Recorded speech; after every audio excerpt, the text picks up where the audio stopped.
Aether, the god of light.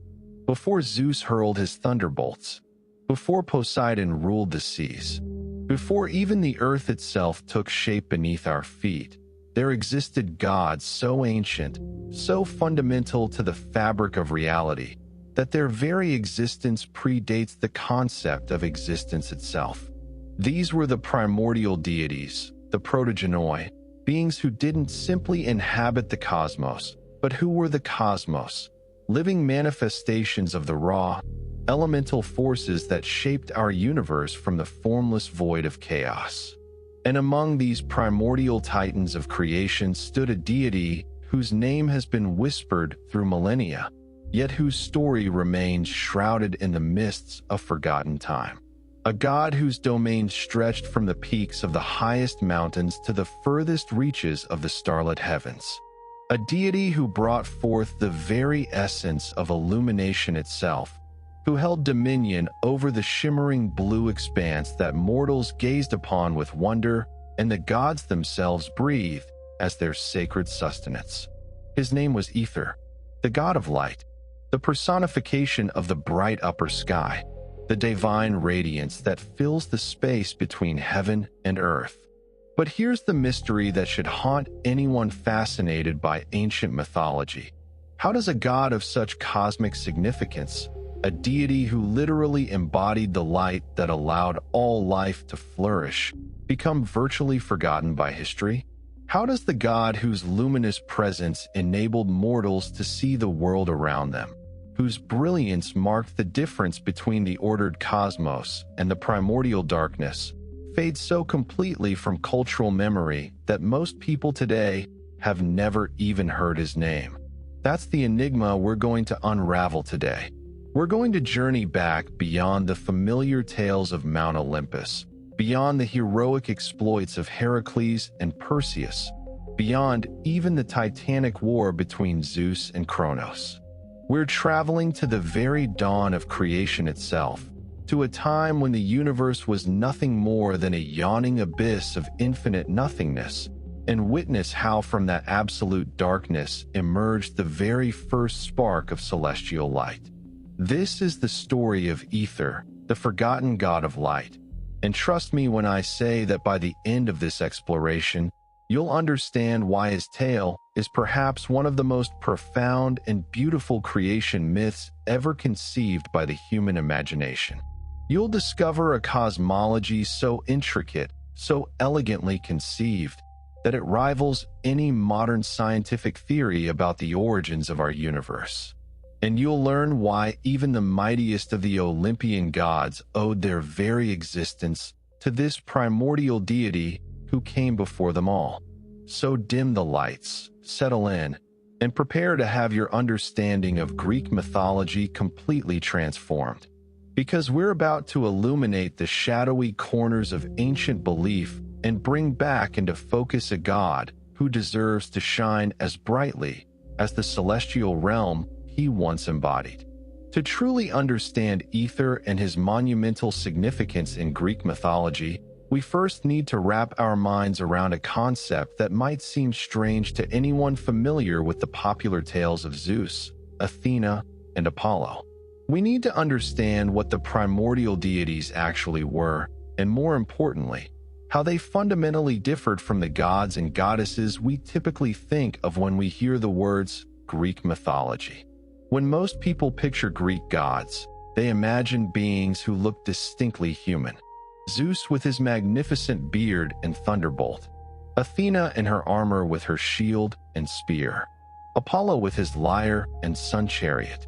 These deities had personalities, emotions, relationships, and conflicts that mirror our own human experiences. They loved, they fought, they schemed, they celebrated. They were, in essence, superpowered humans with divine abilities and immortal lifespans. But the primordial deities, the protogenoi, were something entirely different. Something far more alien and yet, paradoxically, far more fundamental to existence itself. The protogenoi weren't humanoid figures walking around and interacting with the world. They were the world. They were the elements themselves, given divine consciousness. When the ancient Greeks spoke of ether, they weren't imagining some glowing figure flying through the sky dispensing light like a cosmic lamp. Ether was the light. He was the bright, pure, shimmering blue atmosphere that stretched above the Earth's surface.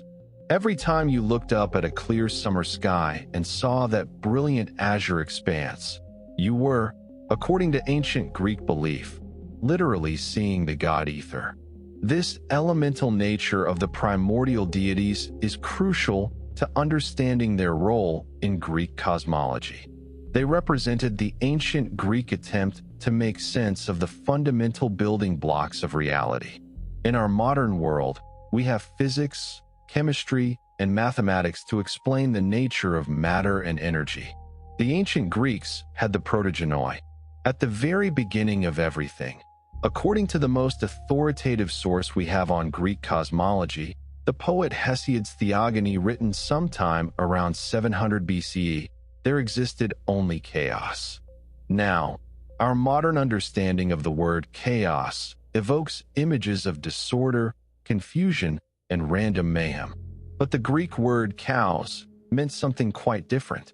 It referred to a yawning gap, a vast emptiness, an infinite void that existed before anything else could come into being. Think of it as the ultimate blank canvas, the primordial nothingness from which everything else would emerge. Some scholars have interpreted chaos as representing the air itself, but not the air we breathe. Rather, it represented the concept of empty space, the gap between what would eventually become the earth below and the heavens above. It was the cosmic chasm that needed to exist before anything could have a place to be. From this chaos, the first primordial deities came forth.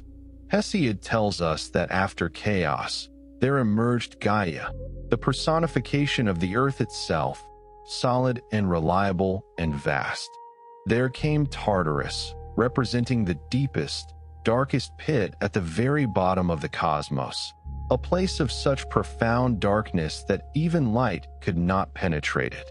And there came Eros, not the chubby cherub with a bow and arrow from later mythology, but the primordial force of attraction and desire that would enable all future creation through the union of separate beings. But alongside these fundamental forces, from the very womb of chaos itself, two more primordial deities emerged who would become central to our story: Erebus and Nyx. Erebus, whose very name means darkness in Greek, personified the deep, impenetrable gloom that filled the lowest reaches of the cosmos. His dark mist swirled in the hollows and crevices of the earth, gathered in the underground spaces, and created the oppressive blackness of the deepest caves and the dreaded underworld. Erebus wasn't simply the absence of light. He was darkness itself given divine form, an active force that obscured, concealed, and shadowed. And then there was Nyx, the primordial goddess of night, and she was something special even among these ancient deities. Nyx was so powerful, so fundamentally important to the cosmic order, that even Zeus, the mighty king of the Olympian gods who would come into being countless generations later, was said to fear crossing her. The poet Homer tells us in the Iliad that Zeus himself stood in awe of Nyx's power. Nyx wasn't merely nighttime in the way we think of it, the period between sunset and sunrise when the sun happens to be on the other side of the earth. She was the living embodiment of night as a cosmic force. Every evening, according to Greek belief, Nyx would emerge from her dwelling place in the distant west, at the very edges of the world where the earth met the surrounding ocean. She would spread her dark veil across the entire sky, blocking out the light and bringing darkness to the world. Her essence wasn't the gentle, quiet darkness of a peaceful night. Nyx brought with her an almost palpable presence of gloom, mystery, and things best left unseen. The ancient Greeks imagined Nyx as a figure of terrible beauty, a goddess wrapped in dark robes adorned with stars, driving a chariot pulled by dark horses across the vault of heaven. Some poets described her as having wings like a bat or a great bird, wings that she would spread across the sky to envelope the world in shadow. She dwelt in the deepest part of Tartarus during the day, in a home described as being wrapped in dark clouds at the very entrance to the underworld. Nyx wasn't alone in her cosmic journey. Erebus, darkness personified, was both her brother and her consort. This was common among the primordial deities, these unions between siblings, because who else was there to unite with at the very dawn of creation? These weren't relationships in the human sense. They represented the natural joining of complementary forces, the way darkness and night naturally go together, the way certain elements of reality seem to belong in each other's company. And it was from this union of Erebus and Nyx, from the love between darkness and night, that something utterly paradoxical and beautiful occurred. From these two entities of shadow and gloom, from parents who represented everything opposite to illumination, there emerged two offspring who would embody light itself. The Greek mind understood something profound here that we might miss at first glance. They recognized that light cannot exist without darkness to contrast it. That day has no meaning without night. That brightness only shines because shadows exist to define it. The ancient Greeks built into the very fabric of their cosmology this understanding of cosmic duality, this recognition that opposites don't simply oppose each other, they create each other, define each other, and give birth to each other. From Erebus and Nyx came Aether and his sister Hemera. Hemera, whose name literally means day in ancient Greek, was the primordial goddess of daytime. Just as Nyx brought night to the world, Hemera brought day. Each morning, Hemera would emerge from Tartarus just as her mother was returning home from her nightly journey across the sky. Hemera would sweep away the dark mists of night, dispersing the shadows and revealing once again the bright world beneath. In some poetic passages, ancient writers described Nyx and Hemera meeting briefly at the great bronze threshold between the world and the underworld, one entering as the other departed, the eternal changing of the guard that marked the transition between night and day. But Hemera couldn't bring daylight on her own. She needed something else, something that existed above and beyond even her own essence. She needed the medium through which light could shine, the substance that would fill the upper reaches of the sky and provide the luminous backdrop against which all celestial bodies would move. She needed Aether. And so Aether came into being, born from darkness and night alongside his sister Day, and with his birth, the cosmos gained one of its most essential components. The ancient Greeks had begun to build their universe, and Aether would prove to be one of its most important foundations. But what exactly was Aether? What did the ancient Greeks believe about this primordial god? How did they envision his nature, his realm, and his role in the cosmic order? To answer these questions, we need to delve deeper into the ancient Greek understanding of the atmosphere, the sky, and the very air that surrounds us. And trust me, their conception of these elements was far more sophisticated and intricate than you might imagine. There's something almost mystical about the Greek conception of Aether's birth, something that speaks to a deeper philosophical truth that the ancient mind understood intuitively. How does light emerge from darkness? How does brilliance spring forth from shadow? How does the clearest, purest substance in the cosmos come from parents who embody the very essence of gloom and obscurity? This isn't just a quirky detail of Greek mythology. It's a profound statement about the nature of reality itself, and the ancient Greeks knew exactly what they were doing when they constructed this genealogy.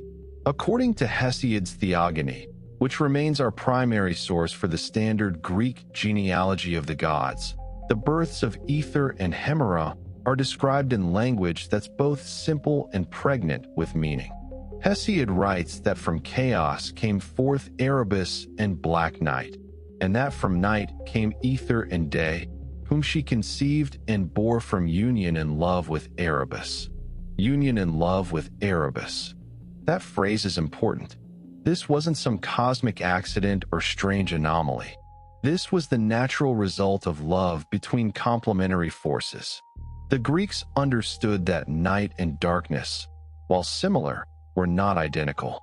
Night was the period of time, the regular cycle that dominated half of every day. Darkness was the quality, the substance, the tangible gloom that defined that period. Together, through their union, they created the opposite of what they themselves represented. Think about what this means philosophically. The Greeks were encoding in their mythology and understanding that nothing exists in isolation. Every force contains within it the seed of its opposite.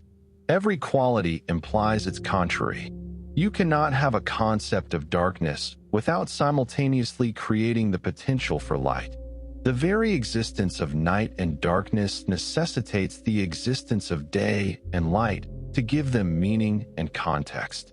This is the ancient Greek version of the yin-yang concept that would develop independently in Eastern philosophy.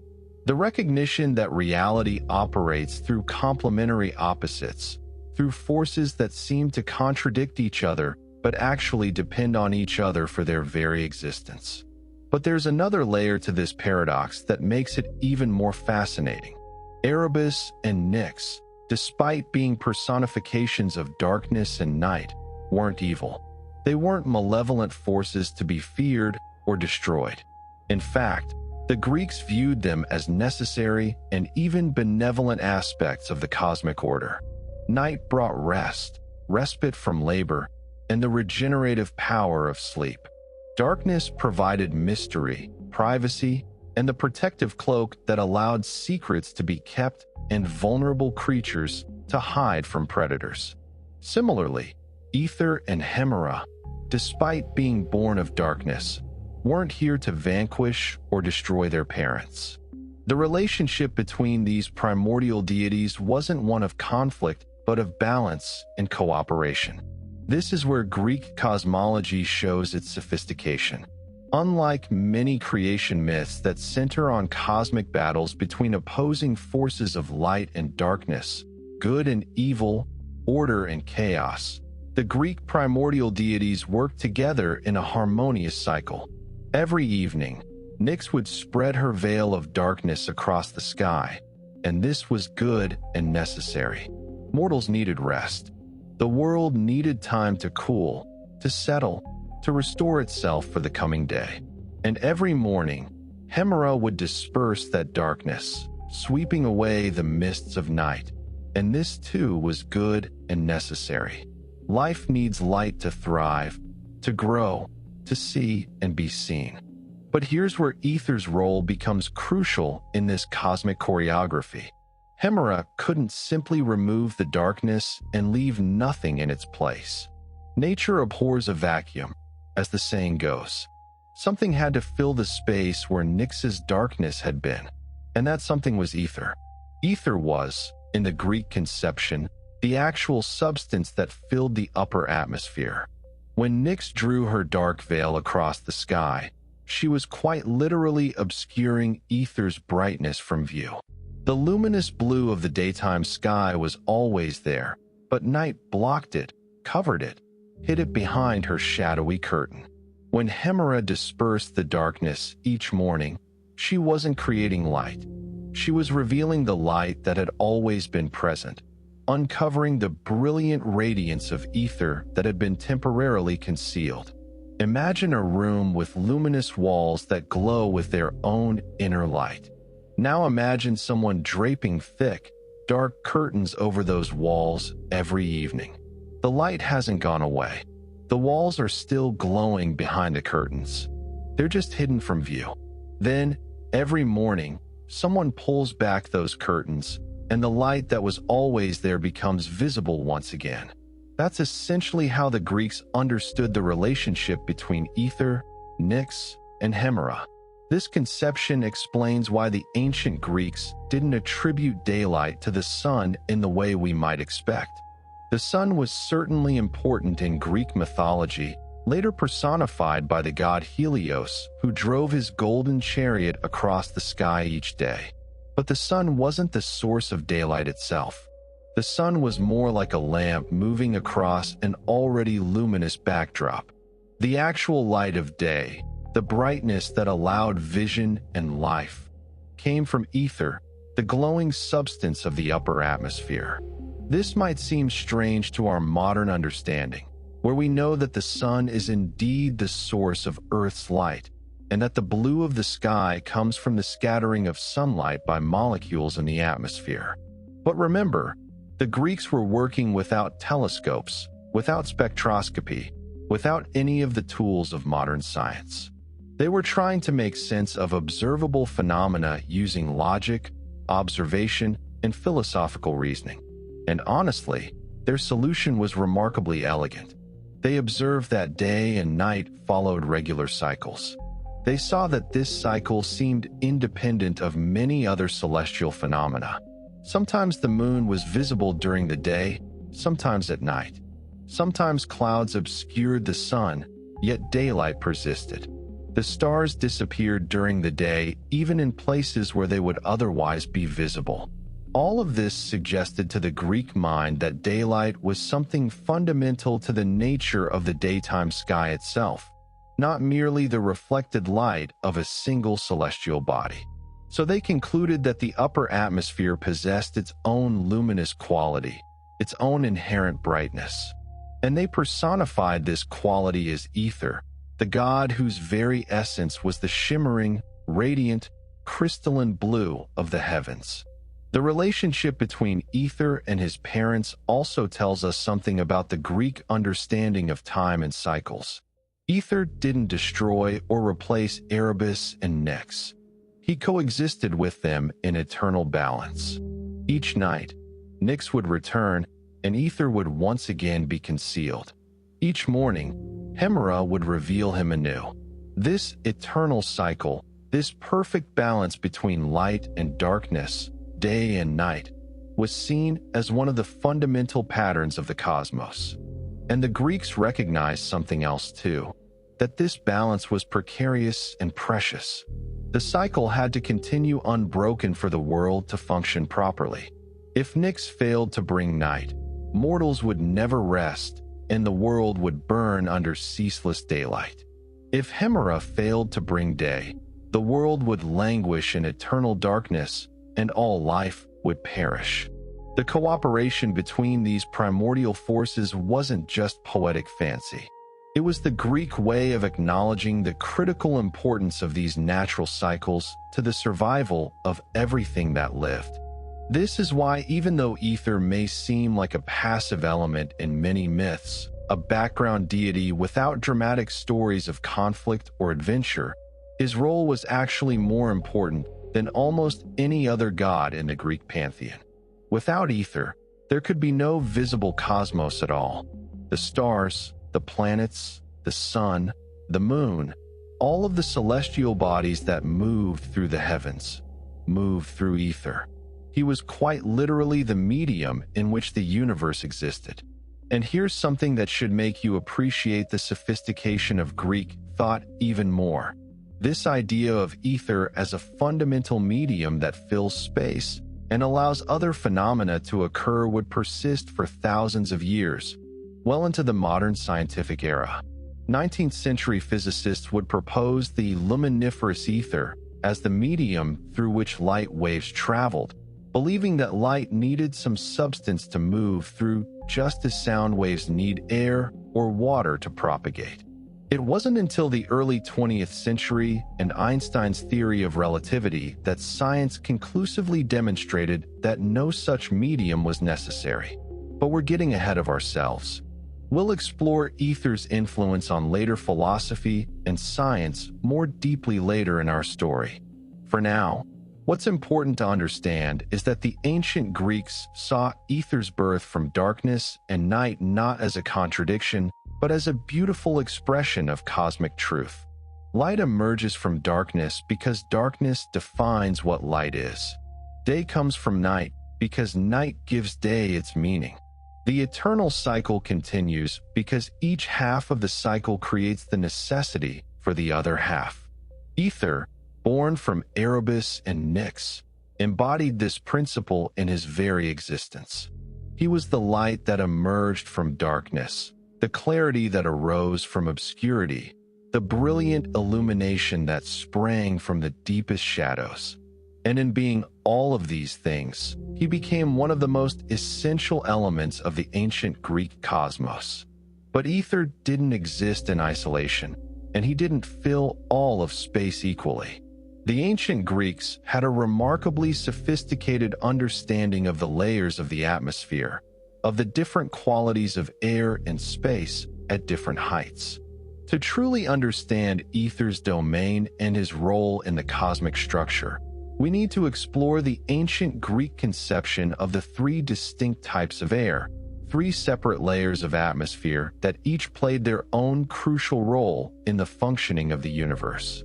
This is where Greek cosmology really starts to shine in its complexity and elegance, and where we begin to see just how carefully the ancient mind had observed and categorized the natural world around them. One of the most fascinating and often overlooked aspects of Greek cosmology is their conception of the atmosphere as consisting of three fundamentally different types of air, each with its own distinct properties, inhabitants, and significance. This wasn't just arbitrary division. It reflected careful observation of the natural world combined with sophisticated philosophical reasoning about the nature of matter and space. Understanding these three airs is absolutely crucial to understanding Aether because his domain, the highest of these three atmospheric layers, defined not just where he existed, but what he was. Aether's nature as a deity was inseparable from his nature as a substance, as the actual material that composed the uppermost reaches of the cosmos. Let's start at the bottom and work our way up, building the Greek vision of the atmosphere layer by layer, just as the ancient cosmologists themselves conceived it. The lowest layer, the one familiar to human experience, was the air we breathe, the atmosphere of the Earth's surface where mortals live their lives. The Greeks called this layer chaos, though in this context, the word had evolved from its original meaning of the primordial void. Here, chaos referred to the pale, somewhat murky air that surrounded the mortal world, the haze that hung over fields and forests, the mist that rose from rivers and lakes, the visible exhalations of the earth itself. This was ordinary air, what the Greeks sometimes called air when they needed to distinguish it from the other types. It was the air that filled mortal lungs, that carried sounds from mouth to ear, that moved as wind and breeze, that sometimes turned thick and oppressive before a storm or thin and crisp on a cold winter morning. It was subject to corruption and change, mixing with dust and moisture, varying in quality from place to place and time to time. The ancient Greeks recognized that this air had definite limits. Go too high up a mountain, and the air grew thin, making breathing difficult. This observation led them to conclude that ordinary air didn't extend infinitely upward, but had a definite boundary, an upper limit beyond which a different kind of space existed. But before we reach that upper limit, we have to account for what lies below, in the hidden places beneath the Earth's surface. This brings us to the second type of air, perhaps the most mysterious and least familiar to living mortals: Erebus, the dark mists of the underworld. Remember, Erebus was both a primordial deity and the actual substance of deep darkness. His mists filled the lowest places, the caverns and chasms that opened into the earth, the gloomy passages that led down into the realm of the dead. This wasn't simply the absence of light. Erebus was an actual substance, a thick, dark fog that could be felt and experienced, that pressed down with almost physical weight, that obscured and concealed everything it touched. The Greeks believed that Erebus's mists gathered in Tartarus, the deepest pit at the very bottom of the cosmos, and from there seeped upward into the hollows of the earth. Any place that remained in perpetual darkness, any deep cave or shadowy canyon, was filled with Erebus's essence. These dark mists were the opposite of breathable air. They choked and suffocated. They represented the antithesis of life and light. More than that, Erebus's mists marked the boundary between the living world and the realm of the dead. The ancient Greeks believed that when souls departed their bodies, they descended into the underworld through passages filled with Erebus's darkness. The darkness was a transition, a passage between states of being, a threshold that separated mortal life from the afterlife. Now, if ordinary breathable air occupied the space around the Earth's surface, and Erebus's dark mists filled the spaces below, what filled the vast expanse above? What lay in the heights beyond where even the tallest mountains reached? This was Aether's domain, the third and highest type of air, and it was something altogether extraordinary. Aether occupied the upper reaches of the atmosphere, everything above the clouds, above the highest peaks, above where ordinary air could be found. When you stood on a mountain summit and looked up at the intensely blue sky stretching endlessly overhead, you were gazing into Aether's realm. When you watched the stars wheel through their nightly courses or observed the sun traverse its daily path, you were witnessing celestial bodies moving through the luminous substance of Aether. The Greeks understood that Aether was fundamentally different from the air mortals breathed. It was purer, finer, more refined. It didn't mix with moisture or dust. It didn't grow thin with altitude or thick with heat. It simply was what it was, the crystalline, radiant medium that filled the heavens. And crucially, Aether was the air that the gods themselves breathed.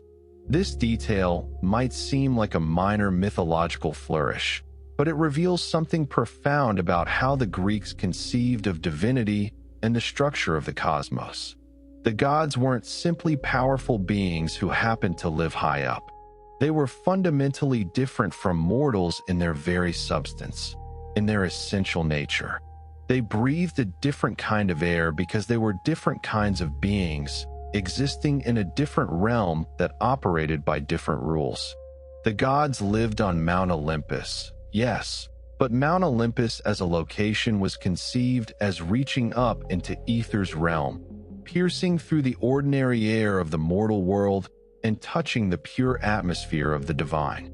The gods weren't subject to the same limitations as mortals because they inhabited a space that was itself divine, that was literally composed of divine substance.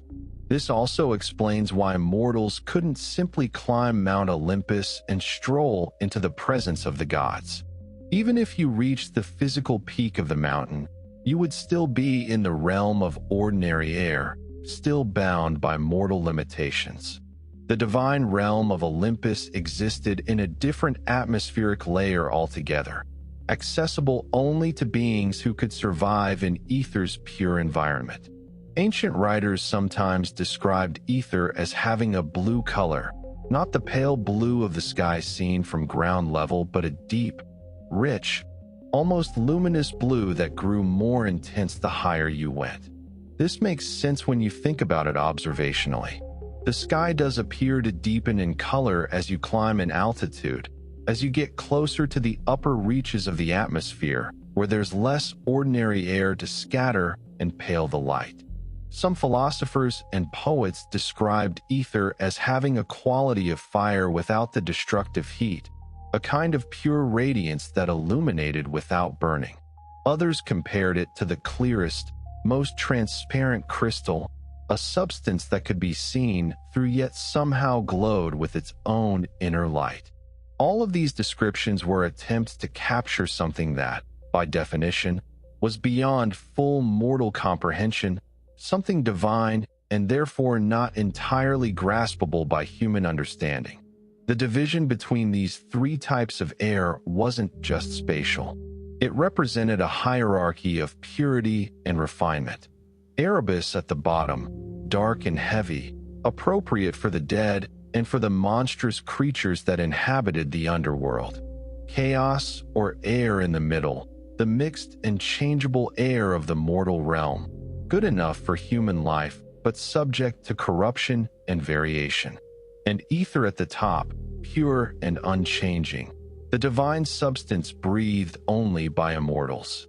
This hierarchical understanding extended to how different beings could navigate between these realms. Mortals were bound to their lair, to the ordinary air. They could descend into Erebus's realm only in death, and they could never naturally reach Aether's domain. The gods, by contrast, could move freely through all three layers. They could descend to the mortal world, or even, on rare occasions, into the underworld, because their divine nature wasn't limited by the substance they breathed. Some heroes, those rare mortals who had divine parentage or special dispensation from the gods, could occasionally venture beyond their natural realm. But even they couldn't simply breathe ether as the gods did. They needed divine assistance, special protections, or the intervention of immortal beings to survive in the upper atmosphere. Now, here's something that should blow your mind about the sophistication of this system. The Greeks were mapping out conceptually what we now understand scientifically as atmospheric layers. We know today that the atmosphere does indeed consist of distinct layers with different properties. The troposphere, where weather occurs and life exists. The stratosphere above it, where the air is thinner and clearer. The mesosphere, thermosphere, and exosphere beyond. The composition, temperature, and behavior of air does change dramatically with altitude. The Greeks couldn't have known the scientific details, but they observed the phenomena and constructed a cosmological model that captured something true about the nature of atmospheric layers. They noticed that air gets thinner with altitude, that the sky appears different at great heights, that certain phenomena like auroras and shooting stars seem to occur in the upper reaches of the sky. And they systematized these observations into a coherent worldview. But Aether's domain wasn't simply the upper atmosphere in a passive sense. He was an active presence, a living God whose essence filled and defined that realm. And his role extended far beyond just being the stuff that filled the space between the stars. Aether was the medium through which all celestial bodies moved. The sun crossed through his domain each day. The moon waxed and waned while traveling through his realm. The planets wandered their courses through the luminous blue of his essence. The stars themselves were embedded in ether, or perhaps were windows through which ether's light shone with particular brightness. The mountain peaks, those rare places on Earth where the boundary between mortal and divine realms came closest to touching, were also part of ether's domain. When you stood on a high summit and felt that peculiar quality of the light, thin and sharp and clear, you were experiencing a hint of what it meant to approach the realm of ether. The clouds below you were still in the realm of chaos, but the open sky above had that crystalline quality that suggested proximity to the divine. Some ancient sources suggested that ether covered the moon, the sun, the stars, and the peaks of the highest mountains, making all of these things technically part of his domain. This meant that the gods who were associated with these celestial bodies, Selene the moon goddess, Helios the sun god, and the various stellar deities, were all operating within ether's realm, their movements and actions taking place in the medium he provided. This positioning made ether incredibly important cosmologically. He wasn't just a background element. He was the stage on which the celestial drama played out. Without ether, there would be nowhere for the heavenly bodies to exist, no space for the gods to dwell, no way for light to reach the mortal world below. He was, in a very real sense, the connective tissue of the cosmos, the substance that held everything together and allowed the universe to function as an integrated whole. And he shared this cosmic responsibility with his sister Hemera, his constant companion, and, in many traditions, his divine consort. Together, Aether and Hemera formed one of the most important partnerships in all of Greek mythology, a relationship that quite literally made the difference between cosmic order and eternal chaos. To understand their dynamic, to see how they work together to maintain the balance of day and night, light and darkness, we need to explore what the Greeks called the daily dance, the eternal cycle that kept the world turning and life flourishing. This is where the abstract becomes concrete, where cosmic forces translate into observable daily phenomena that every Greek could witness and understand. This is where Aether stopped being just a concept and became a living presence in the everyday experience of ancient peoples. If you had asked an ancient Greek to explain the cycle of day and night, they wouldn't have told you about the Earth rotating on its axis while orbiting the sun. They would have told you a story, but not just any story. They would have described a carefully choreographed cosmic ballet, an eternal dance performed each day and night by primordial deities whose movements maintained the very order of the universe. At the center of this dance were four divine beings, Nyx and Erebus, representing night and darkness, and Aether and Hemera, representing the upper sky and day. Their interactions, their comings and goings, their revealing and concealing of each other, created the most fundamental rhythm of existence, the alternation between light and dark that governed all life on Earth. Let's follow this dance through a complete cycle, starting with the moment when night reaches its deepest point and morning is about to break. Deep in Tartarus, in a home described by ancient poets as wrapped in dark clouds, Nyx has spent the night driving her chariot across the sky, spreading her dark veil over the entire cosmos. Erebus, her consort, has accompanied her, his dark mists mingling with her shadowy presence to obscure the light of Aether from mortal view. The world below has been plunged into darkness, lit only by the reflected light of the moon and the distant glow of stars, those tiny points of light that somehow pierce through even Nyx's veil. But as the night draws toward its close, Nyx begins her journey home. She guides her dark horse chariot back toward the west, back toward the entrance to the underworld where her dwelling place lies. And as she travels, Hemera, who has been waiting in the depths of Tartarus for her turn to emerge, prepares to begin her own journey. Hesiod, in his Theogony, gives us one of the most evocative passages in all of Greek literature to describe this moment of transition. He writes that night and day draw near and greet one another as they cross the great bronze threshold. The house never holds both of them within, he tells us. While one is about to go down into the house, the other comes out at the door. One holds all-seeing light for mortals on earth, while the other holds in her arms sleep, the brother of death, even evil night, wrapped in a vaporous cloud. Think about the imagery here. This isn't some impersonal astronomical process.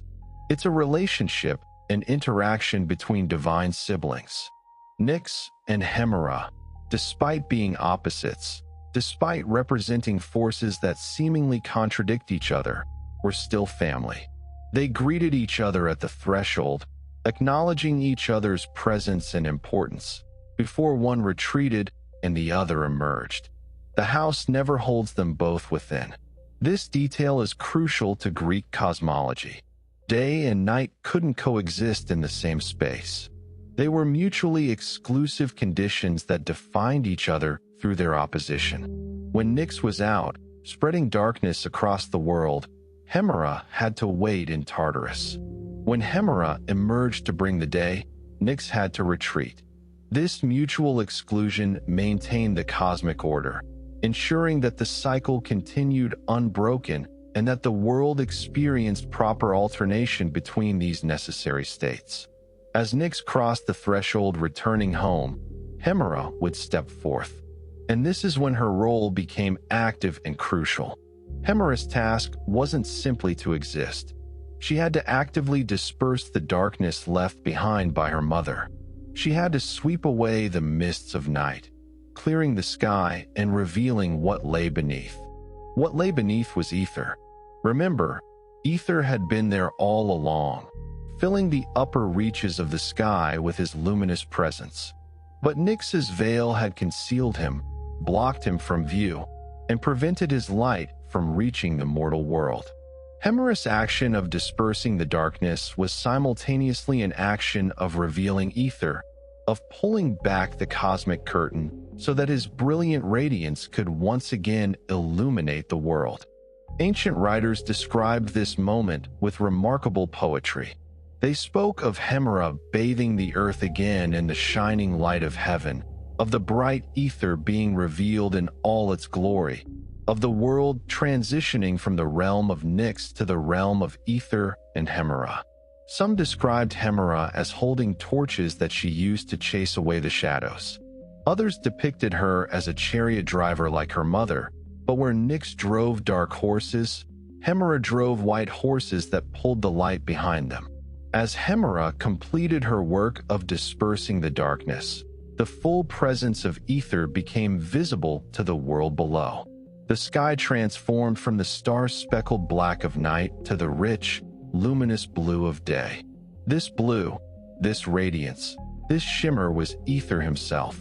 The gods who lived in the heights could be seen moving through his realm.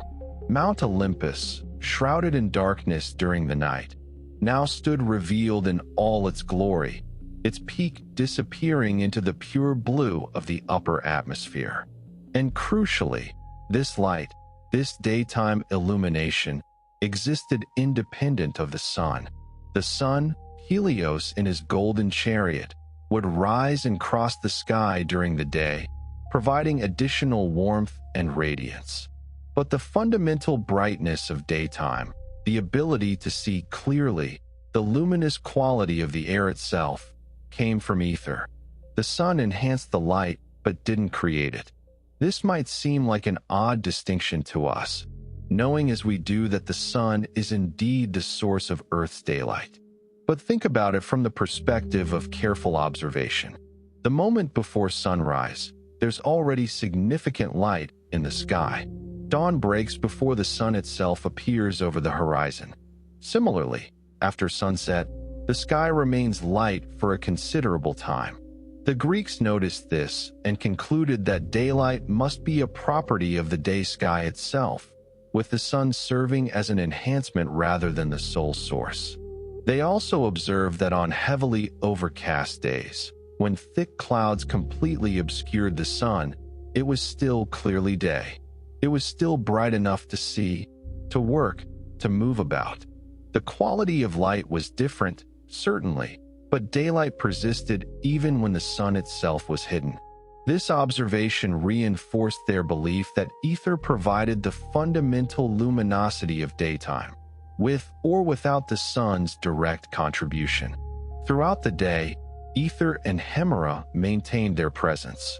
The sky remained bright, the world remained visible, life went on under their illumination. The gods on Olympus breathed the pure air of Aether's realm. Mortals below breathed the ordinary air of the middle layer, but they experienced the effect of Aether's light filtering down through all the layers of atmosphere, illuminating everything it touched.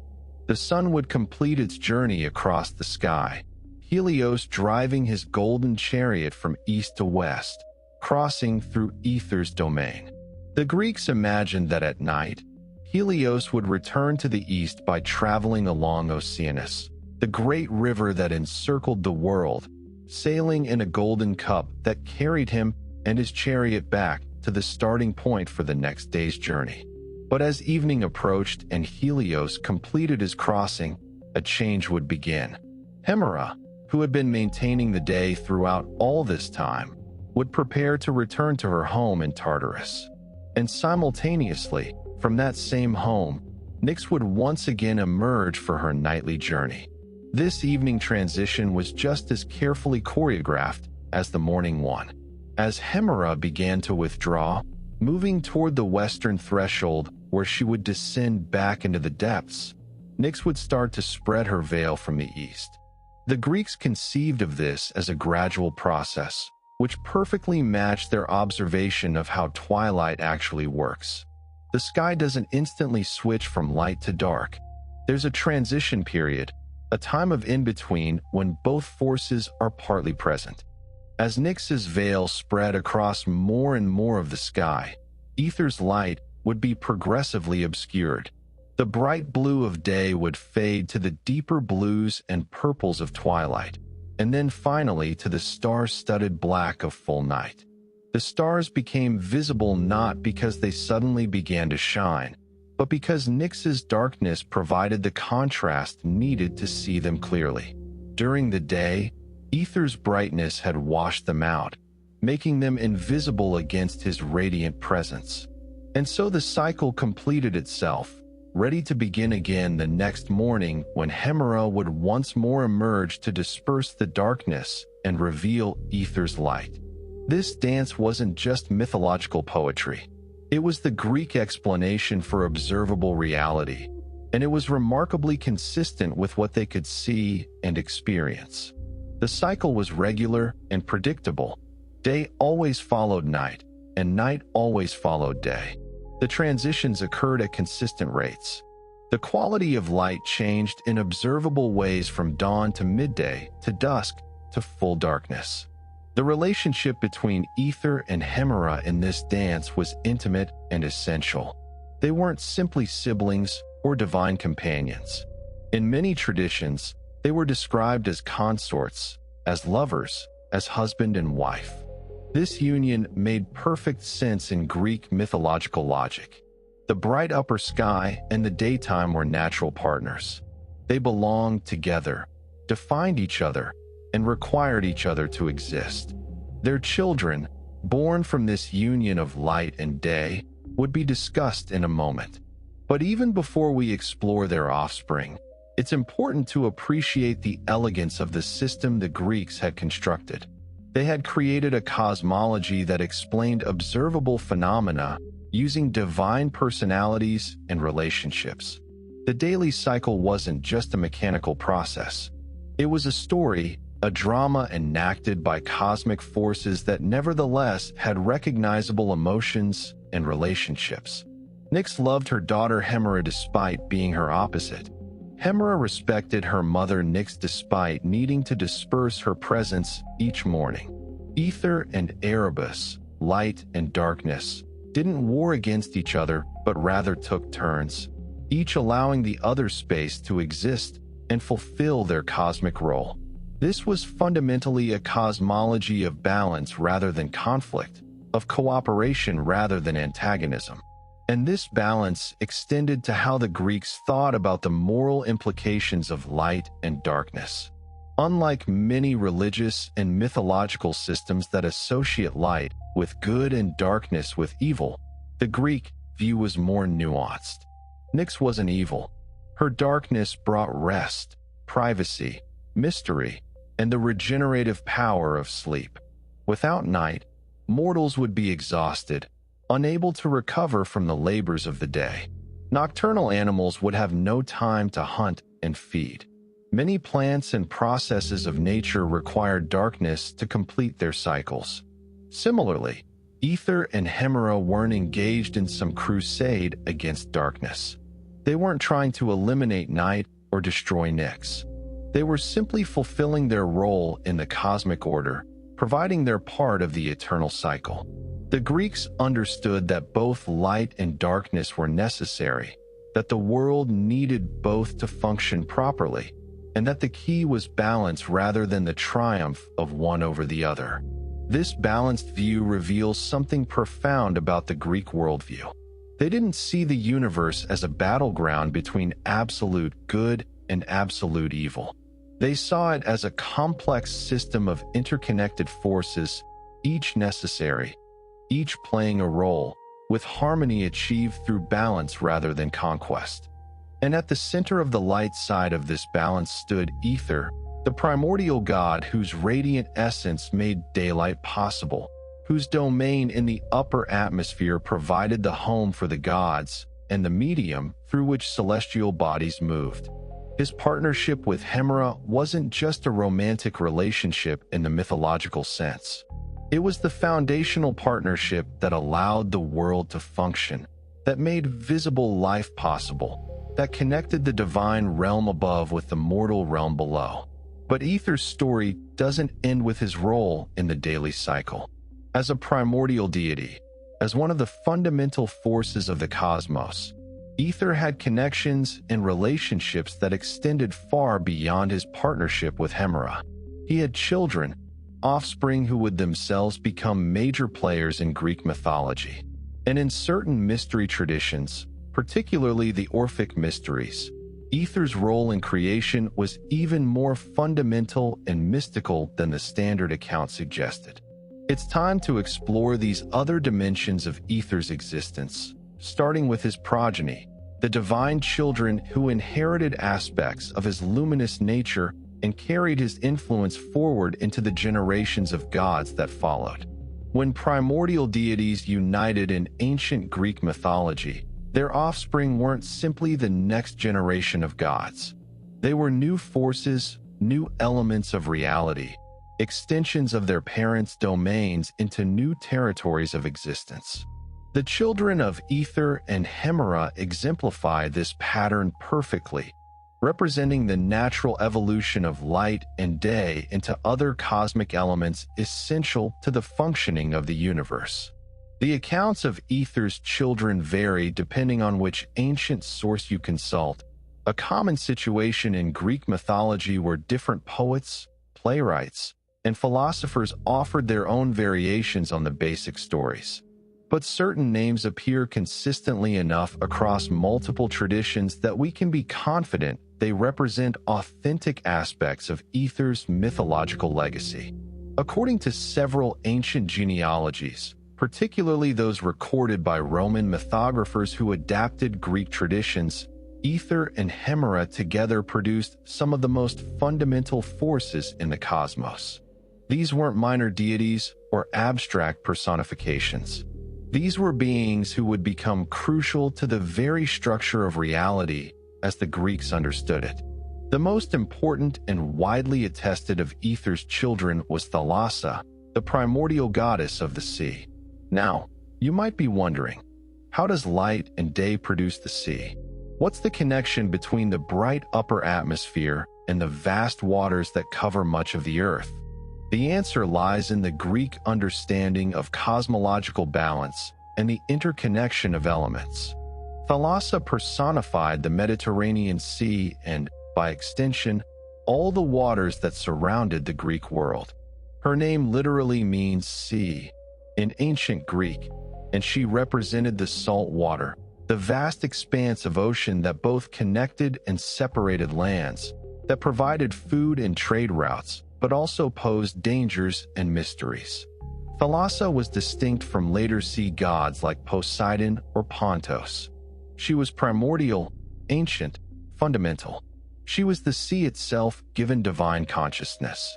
The connection between Aether and Thalassa makes sense when you consider the Greek observation of how light interacts with water. The shimmering quality of sunlight on water, the way the sea seems to glow under a clear sky, the brilliant blues and greens that appear when light penetrates the depths.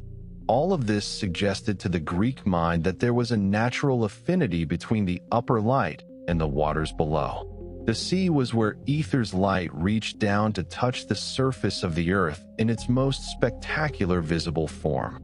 Moreover, water vapor rises from the sea to form clouds, which float in that intermediate layer between the mortal world and Aether's realm.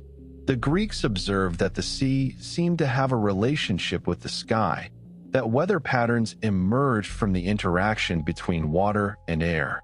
By making Thalassa the child of Aether and Hemera, they were encoding this observed connection into their mythological genealogy. Another child often attributed to Aether and Hemera is even more significant to the overall structure of Greek mythology: Uranus, the primordial god of the sky itself. Now, This gets a bit complicated because there are conflicting genealogies. In Hesiod's Theogony, the standard source, Uranus is said to be the child of Gaia, the earth, born without a father. But other ancient sources, including some fragments of lost epic poems and various Roman mythographers, name Aether as Uranus's father. This alternative genealogy makes a certain kind of sense. Uranus personified the solid dome of the sky, the vault of heaven that arched over the earth. If you think of Aether as the luminous substance that filled the space above the earth, then Uranus was the structure within which that substance existed, the container that held Aether's light, the solid framework of the heavens. In this conception, Aether as the sky's luminous essence would naturally give rise to Uranus as the sky's solid form. Some scholars suggest that Aether and Uranus were originally the same deity that later split into two separate figures as Greek mythology became more complex and systematized. In the earliest traditions, the shining sky might have been conceived as a single entity, but as theological thinking developed, it became useful to distinguish between the substance of the sky, Aether, and the personification of the sky as a ruling deity, Uranus. If Uranus was indeed Aether's son, then Aether's genealogical importance multiplies exponentially because Uranus was the father of the Titans, including Kronos, who would in turn father Zeus and the Olympian gods. This would make Aether not just a primordial deity, but the grandfather of the Titans and the great-grandfather of the Olympians. It would place him at the very root of the family tree of virtually every major god in Greek mythology. Some sources also attribute Gaia herself, the personification of the earth, to Aether and Hemera as parents, though again, Hesiod has a different account. The logic here would be that once you have the light of the upper atmosphere and the passage of days, you need a solid earth below to receive that light, to experience those days. Earth as the foundation of the mortal world would naturally emerge from the cosmic forces that define the conditions under which earthly life could exist. There's also mention in some traditions of Aether and Hemera being the parents of Mare, the sea, though this might be another name for Thalassa or a separate personification of a different aspect of the waters. The exact relationships get murky because we're dealing with variations of myths that were passed down orally before being written down, and different regions of Greece sometimes had their own local versions of these primordial genealogies. In one peculiar fragment attributed to Hesiod, we learn that Aether and Hemera had a son named Brodus. Absolutely nothing else is known about Brodus. He's mentioned once, in a single surviving line, and then disappears from the mythological record entirely. Scholars have speculated endlessly about who or what Brutus might have represented, but the truth is we simply don't know. It's one of those tantalizing mysteries of ancient mythology, a name that survived when the story attached to it was lost.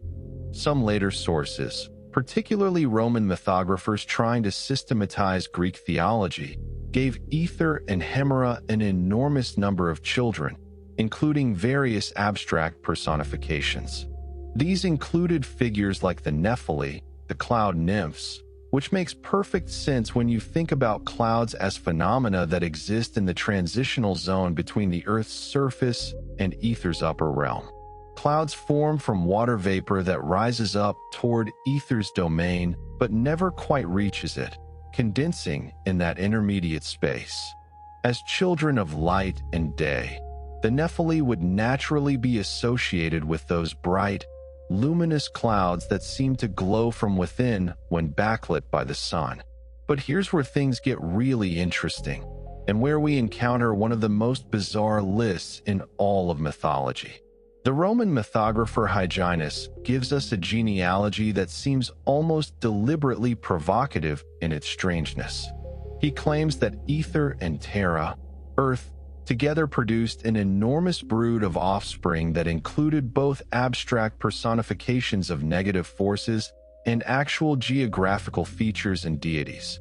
According to Hyginus, Aether and Terra were the parents of pain, deception, anger, mourning, lying, oath, vengeance, self-indulgence, quarreling, forgetfulness, sloth, fear, arrogance, incest, fighting, and a host of others including Ocean, Themis, Tartarus, Pontus, the Titans, and even the Three Furies. Now, this is almost certainly a confused or corrupted genealogy. The combination of Aether, upper air, and Terra, earth, producing both negative abstractions and major cosmic features doesn't fit with the usual pattern of Greek cosmological thinking. It's more likely that Hyginus was combining different traditions or that there were errors in the transmission of his text. But let's think about what might underlie this strange list. If we interpret it charitably, we might say that Hyginus was trying to account for the fact that all phenomena that occur in the space between heaven and earth, including difficult and unpleasant aspects of existence, arise from the interaction between the upper light and the lower world. Everything that happens in the mortal realm happens under Aether's light and occurs during the days marked by Aether and Hemera's presence. In this sense, even negative forces like pain, anger, and deceit are children of Aether and Earth, not because Aether caused them, but because they manifest in the space defined by the interaction between sky and ground, light and matter, divine and earthly. It's a stretch, certainly, but it shows how later mythographers struggled to systematize and rationalize the complex web of relationships between primordial deities. What's more reliable is the tradition that connects Aether to the generation of subsequent cosmic elements. Whether through direct parentage or through more complex chains of causation, Aether's existence and his partnership with Hemera created the conditions necessary for more complex forms of divinity and natural phenomena to emerge. The basic pattern is clear. Primordial deities like Aether don't just exist in isolation. They generate, they produce, they give rise to new forces and entities. The cosmos evolves through its interactions, its unions, and their offspring. Each generation of deities becomes somewhat more specific, more defined, more limited than the generation before. The primordial deities are vast, all-encompassing forces. Their children are still powerful, but somewhat more constrained, more particular in their domains. And this pattern would continue through the Titans to the Olympians, with each generation becoming more anthropomorphic, more personality-driven, more like the gods we typically think of when we imagine Greek mythology. But it all traces back to those first primordial beings, those elemental forces that emerged from chaos. And among those forces, Aether stood as one of the most essential, his luminous presence making visible existence possible and his generative power contributing to the development of the entire cosmos. But the story of Aether's creative power doesn't end with these genealogical relationships. In certain mystery traditions that existed alongside the mainstream Greek religion, Aether's role in creation was portrayed in even more mystical and profound terms. These were the Orphic Mysteries, named after the legendary poet and prophet Orpheus. And in Orphic cosmology, Aether's importance reached perhaps its greatest height. To understand Orphic beliefs about Aether, we need to enter a world of esoteric symbolism, cosmic eggs, hermaphroditic creator gods, and creation myths that influenced not just Greek thought, but would eventually shape Christian theology and Neoplatonic philosophy. This is where Aether's story takes a turn into the truly mysterious, where the god of light becomes the womb of all creation itself. Beyond the familiar myths told by Homer and Hesiod, beyond the tales of Zeus and the Olympians that most people associate with Greek mythology, there existed mystery religions in ancient Greece. These were esoteric traditions, initiatory cults that promised their followers special knowledge about the nature of the cosmos and the fate of the soul after death. Among the most influential of these mystery traditions was Orpheism, named after the legendary musician and prophet Orpheus. The Orphic creation myth was radically different from Hesiod's theogony, and in this alternative cosmology, ether played a role even more fundamental than in the standard tradition.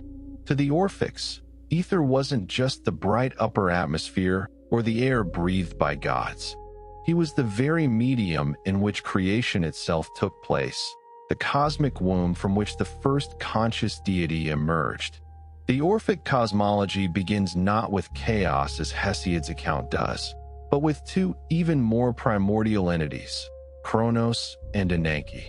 Now, it's crucial to understand that this Kronos is not the same as Kronos, the titan who would later father Zeus. Kronos is time itself, unaging time, the eternal flowing duration that exists before and beyond all other things. Ananke is necessity, inevitability, the cosmic force that ensures certain patterns must unfold. Ancient Orphic texts describe Kronos in remarkable terms. He's portrayed as a serpent-like being with three heads, that of a man, a bull, and a lion, coiled in endless loops that represent the eternal cycles of time. Ananke is similarly serpentine, intertwined with Kronos. The two of them wound together in a cosmic embrace that would give birth to the fundamental elements of reality. From this primal union of time and necessity came three offspring, and this is where ether enters the Orphic story in a way that should make you sit up and pay attention. Kronos, in his boundless coils, brought forth ether, chaos, and Erebus. In the Orphic understanding, these weren't just three different types of air. They represented the three fundamental domains of space itself. Ether was the upper air, the bright luminous realm. Chaos, here understood as the vast chasm or gap, was the middle space, limitless and without foundation. And Erebus was the lower darkness, the misty gloom of the deepest regions. Together, these three domains constituted all of space, the entire theater in which the cosmic drama would unfold. But here's where the Orphic myth becomes truly extraordinary. Having created these three spatial domains, Kronos then fashioned something within ether, the bright upper realm. He created an egg, but not just any egg.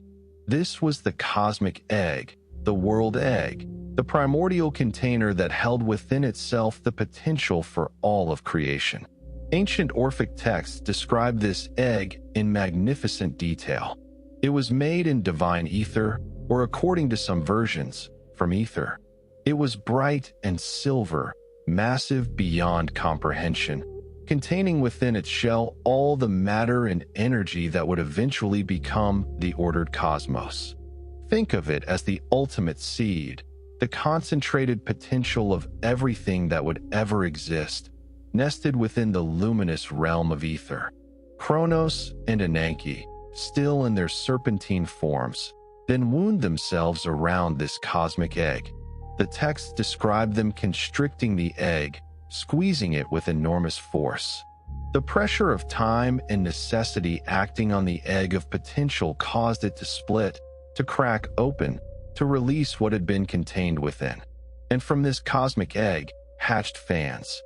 Fans, also called protagonists, which means firstborn, was unlike anything that had come before. He was the first true deity in the Orphic system, the first being with consciousness, personality, and creative intent. All the entities before him, Kronos, Ananke, even ether, chaos, and Erebus, were elemental forces, cosmic principles, fundamental conditions of existence. But Fans was something new. He was alive in a way that suggested intelligence and will. The Orphics described Fans in terms that border on the psychedelic.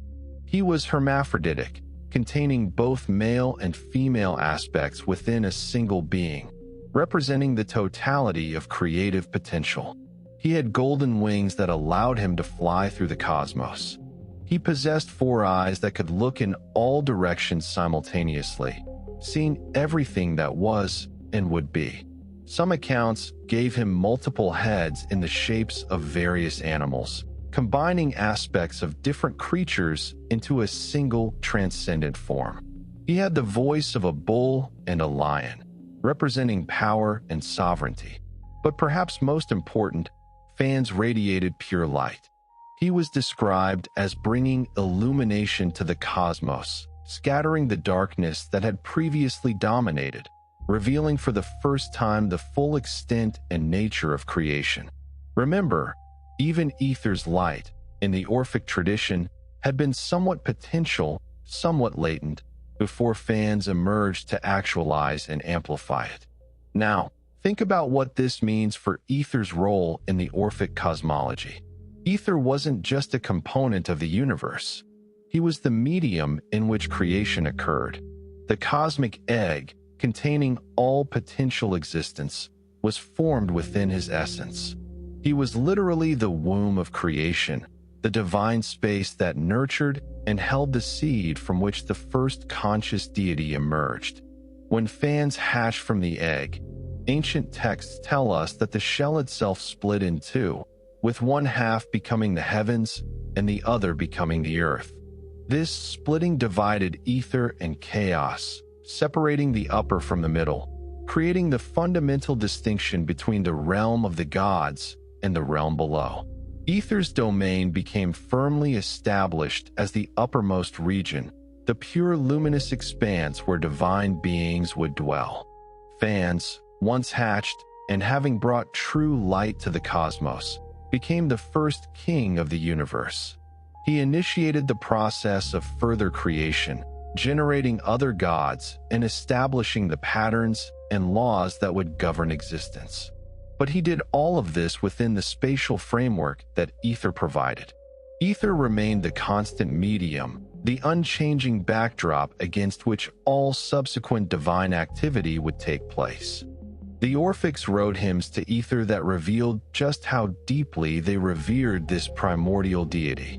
One surviving Orphic hymn addresses Aether directly, calling him the holder of Zeus's lofty dwelling, praising his endless power, acknowledging his claim over the stars, the sun, and the moon. The hymn calls him the tamer of all, the fire breather, the spark of life for every creature. It names him the best cosmic element, radiant and luminous, and begs him to be temperate and clear. Best cosmic element. That phrase is loaded with meaning. The Orphics weren't just being poetic. They were making a theological claim about Aether's fundamental importance. He was the supreme element, superior even to the traditional 4 elements of earth, water, air, and fire. He was the quintessence, the 5th element, the divine substance that enabled and encompassed all others. This Orphic conception of Aether would have profound influence on later Greek philosophy and would eventually make its way into medieval Christian theology and Renaissance thought. The idea of a 5th element, a celestial substance different from and superior to earthly matter, would dominate Western thinking about the cosmos for nearly 2,000 years. But even within the Orphic tradition, there were variations on the theme. Some versions of the Orphic cosmology emphasized Aether's creative role even more dramatically, portraying him as a kind of father figure to fans, the actual genetic parent rather than just the medium in which creation occurred. In these versions, Kronos fashioned the egg from Aether's own essence, making fans quite literally a child of the upper air, embodying the luminous quality of his father. Other Orphic traditions made Aether the brother of Eros, the primordial god of love and attraction, rather than the brother of chaos and Erebus as in the version we discussed earlier. This variation emphasized Aether's role as a creative and generative force, linking him directly to the power of attraction and desire that brings things together and enables reproduction. What's consistent across all these Orphic variations is the elevation of Aether to a position of supreme cosmic importance. Unlike in Hesiod's theogony, where Aether is significant but somewhat overshadowed by other primordial deities like Gaia, in Orphic thought, Aether stands at the very center of creation, the medium without which nothing else could have come into being.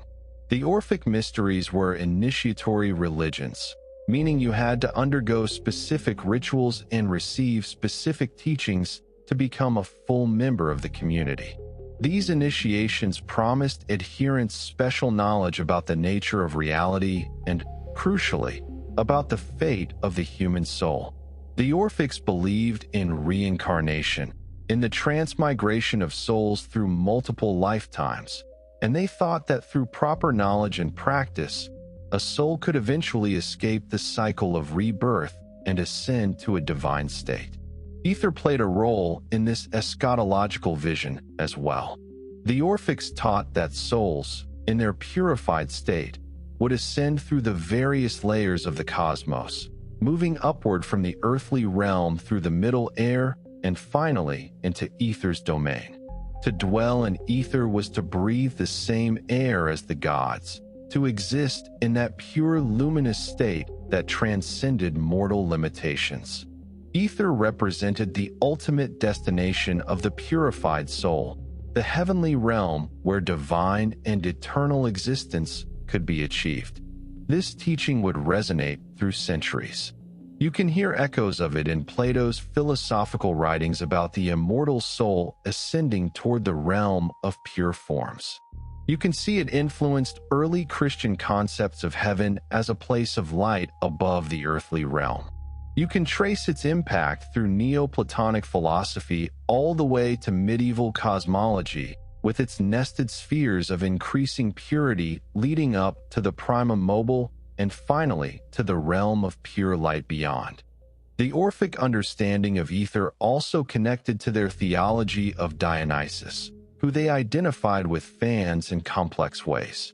Dionysus in Orphic belief was a reborn god, a deity who had been torn apart and reconstituted, who died and was reborn, prefiguring themes of death and resurrection that would later become central to Christianity. The connection between Dionysus and fans, and thus to Aether as the space in which fans was born, gave Aether a connection to these powerful themes of transformation, rebirth, and spiritual elevation. Not everyone in ancient Greece subscribed to Orphic beliefs. The mystery religions existed alongside mainstream Greek polytheism, attracting particular followers but never becoming the dominant form of religious practice. But the Orphic ideas were influential far beyond their immediate adherents. Philosophers studied them, poets alluded to them, playwrights incorporated elements of them into their works. And through this cultural influence, the Orphic conception of Aether as the cosmic womb, as the medium of creation, as the destination of purified souls, became woven into the broader fabric of Greek thought about the cosmos and its structure. Even people who never underwent Orphic initiation would have been familiar with the basic ideas, would have known about the cosmic egg and fans, and the supreme importance attributed to Aether in these alternative creation accounts. The Orphic tradition reminds us that Greek mythology wasn't monolithic. It wasn't a single fixed system of beliefs, but rather a rich, diverse, evolving conversation about the nature of reality, the origins of the cosmos, and humanity's place in the grand scheme of things. Different schools of thought offered different answers to the big questions. Different traditions emphasized different deities and different relationships between them. But across nearly all of these variations, Aether remained important. Whether as Hesiod's son of darkness and night, destined to partner with day in bringing light to the world, or as the Orphic womb of creation, the divine space in which the cosmic egg was formed and hatched, Aether represented something fundamental and indispensable to Greek cosmological thinking. He was light, yes, but more than that, He was the possibility of light. He was the upper atmosphere. Yes, but more than that, he was the dwelling place of divinity. He was a primordial god. Yes, but more than that, he was the stage on which all subsequent divine drama would unfold. And in one particularly important role that hasn't been fully explored yet, Aether served as a protector, a barrier, a shield that stood between the mortal world and the most terrifying depths of cosmic darkness. This protective function, often overlooked in discussions of Greek mythology, was actually central to why mortals could exist in relative safety and why the ordered cosmos didn't collapse back into primordial chaos. It's time we examined Aether's role as guardian and defender of the mortal realm. When we think about mythological protectors, we typically imagine warrior gods wielding weapons, defeating monsters, and actively defending the helpless against threats. Zeus, with his thunderbolt, struck down those who would challenge cosmic order. Athena, with her shield and spear, protects heroes in battle. Poseidon, with his trident, calms or stirs the seas to aid or hinder mortals. Aether's protection was nothing like this. He wasn't a warrior god. He didn't fight battles or vanquish enemies. His protection was subtler, more fundamental, more passive, yet perhaps more important than any active defense could ever be. Aether was protected simply by being what he was, by filling the space he occupied, by providing a luminous barrier between the mortal world and the deepest darkness of the cosmos. To understand this protective role, we need to talk about Tartarus.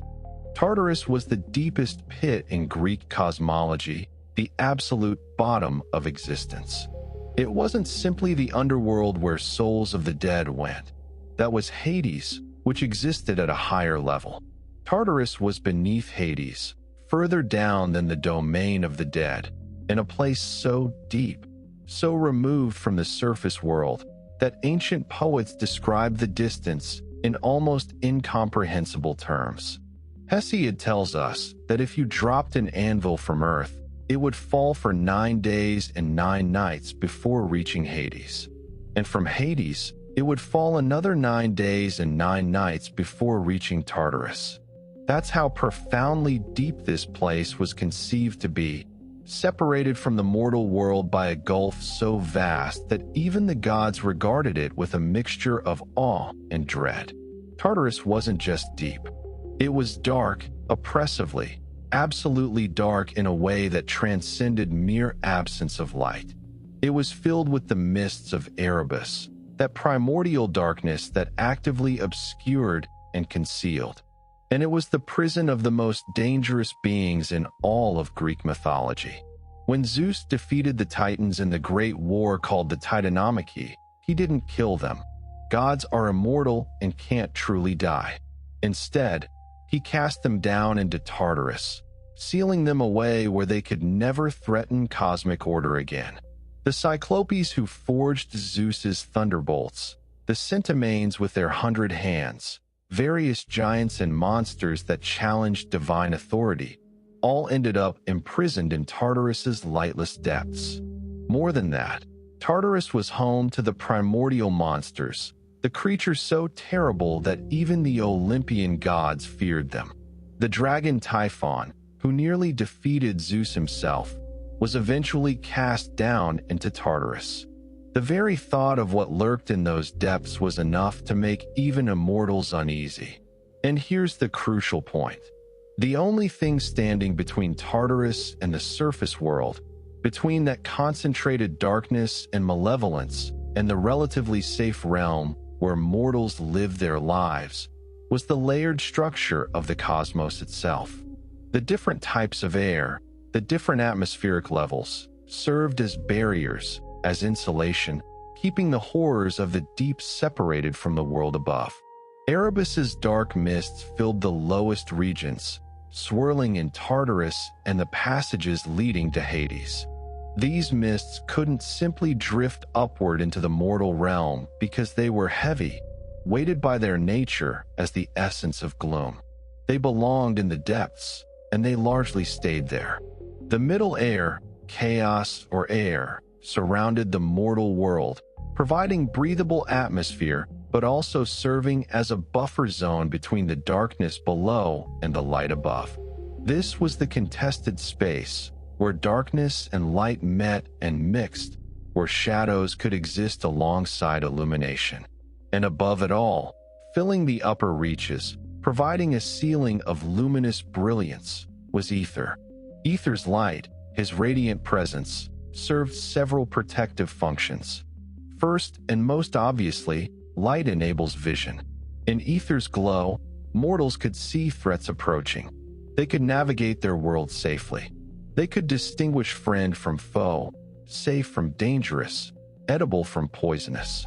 This practical advantage shouldn't be underestimated. In a world without electric lights, where night brought real and significant dangers, the ability to see during daylight hours was literally life-saving every single day. But Aether's protection went deeper than just enabling sight. His presence kept the darkness at bay in a more fundamental way. Remember, in Greek cosmology, darkness wasn't just the absence of light. Erebus's mists were an active force, a substance that could spread, that had weight and presence and agency. Left unchecked, these mists would seep upward, would spread across the world, would obscure and swallow everything. Aether prevented this. His luminous essence, filling the upper atmosphere, created a barrier that the dark mists couldn't penetrate. It wasn't that darkness physically couldn't exist in the presence of light in some absolute sense. Rather, the cosmic order established by the primordial deities' relationships meant that each force had its proper domain, and Aether's dominance in the upper regions ensured that Erebus's darkness stayed below. Think of it like air pressure. In our modern understanding, differences in atmospheric pressure can create boundaries between different types of air masses. Cold fronts, warm fronts, pressure systems that push air in different directions. These create definite zones where certain conditions prevail. The Greeks, observing phenomena like fog that stays low to the ground or cloud layers at specific altitudes, intuited something similar. Different types of air had natural levels they occupied, and the presence of one type prevented another from moving into the same space. So Aether, by filling the upper atmosphere, prevented Erebus from rising. And in doing so, he protected the mortal realm from the overflow of darkness and everything darkness contained. But there was more to his protective role than just keeping darkness in its place. Aether also symbolized hope, possibility, and divine favor. His light was the evidence that the gods still watched over the mortal world, that Olympus still stood above, that divine order still prevailed.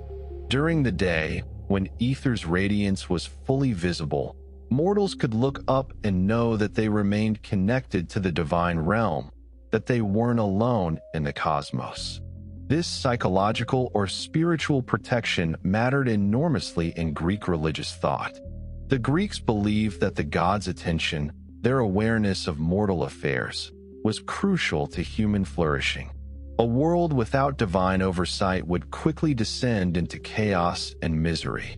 Aether's visible presence served as constant reassurance that the divine realm was still there, still functioning, still providing the order and structure that allowed civilized life to exist.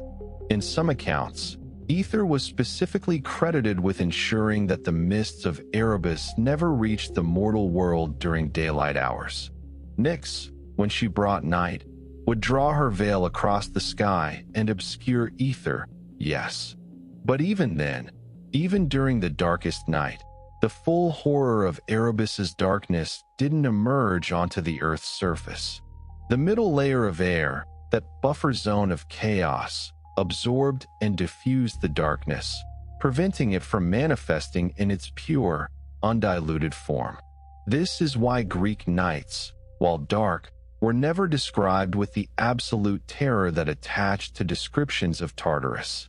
Night was mysterious, certainly.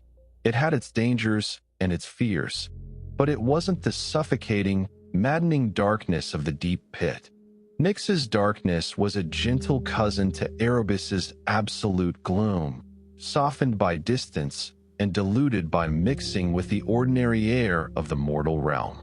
When morning came and Hemera dispersed Nyx's veil, revealing Aether once more, it was like a daily reassurance that the cosmic order remained intact. The sun would rise, Helios beginning his journey across Aether's domain. The stars would fade from visibility, not because they'd been destroyed, but because Aether's brilliance made them impossible to see against his radiant blue. Life would continue under the protection of divine light. Ancient Greeks who woke each morning to see the sky brighten, who watched the stars disappear and the blue of day return, were witnessing what they understood as an active process of protection and revelation.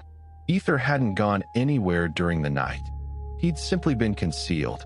And now, with Hemera's help, he was visible again, once more standing guard over the mortal realm, ensuring through his luminous presence that the deep darkness stayed where it belonged. This protective role also extended to Aether's relationship with other deities. As the medium in which the gods lived and moved, Aether enabled divine activity in the mortal realm. When gods descended from Olympus to intervene in human affairs, they moved through Aether's domain. When they returned home, they ascended through his light. He was, in a sense, the highway that connected heaven and earth, the path along which divine power could flow. And there's something beautiful in the fact that this protector god wasn't a fierce warrior, but was light itself. It suggests that the Greeks understood, at least on some level, that the truest protection doesn't come from violence or force, but from the establishment of proper order, proper boundaries, proper separation between different realms and forces. Aether didn't fight the darkness. He didn't need to.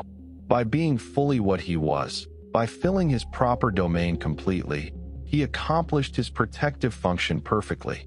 This is why even as Greek mythology evolved, even as new generations of gods took center stage and the primordial deities faded into the background of most stories, Aether's fundamental role never changed and never diminished. You couldn't remove Aether without removing one of the essential pillars holding up the cosmos.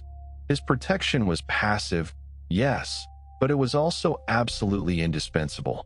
Mortals might pray to Zeus for victory in war, to Athena for wisdom, to Aphrodite for love. They probably didn't pray much to Aether directly because his beneficence was constant and universal. It wasn't something you needed to petition for because it was always already there, as reliable as the sunrise, as dependable as the blue sky above. But that reliability, that constancy, was itself a form of blessing.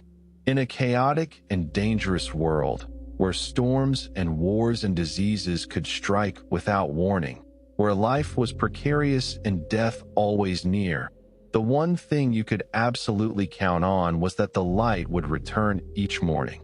Nyx would withdraw, Hemera would reveal Aether, and the world would once again be visible, safe, connected to the divine realm above.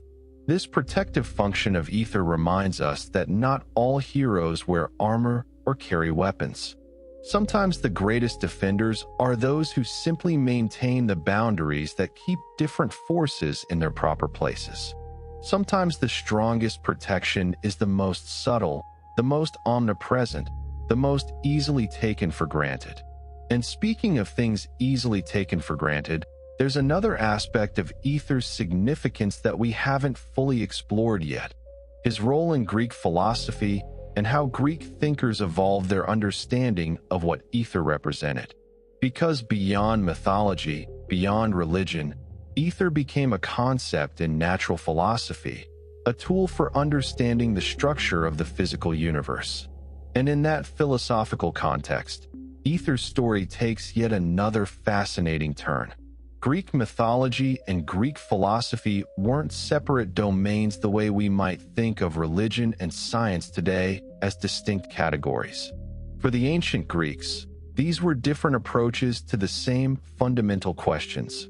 What is the world made of? How does it work? What are the basic principles underlying reality?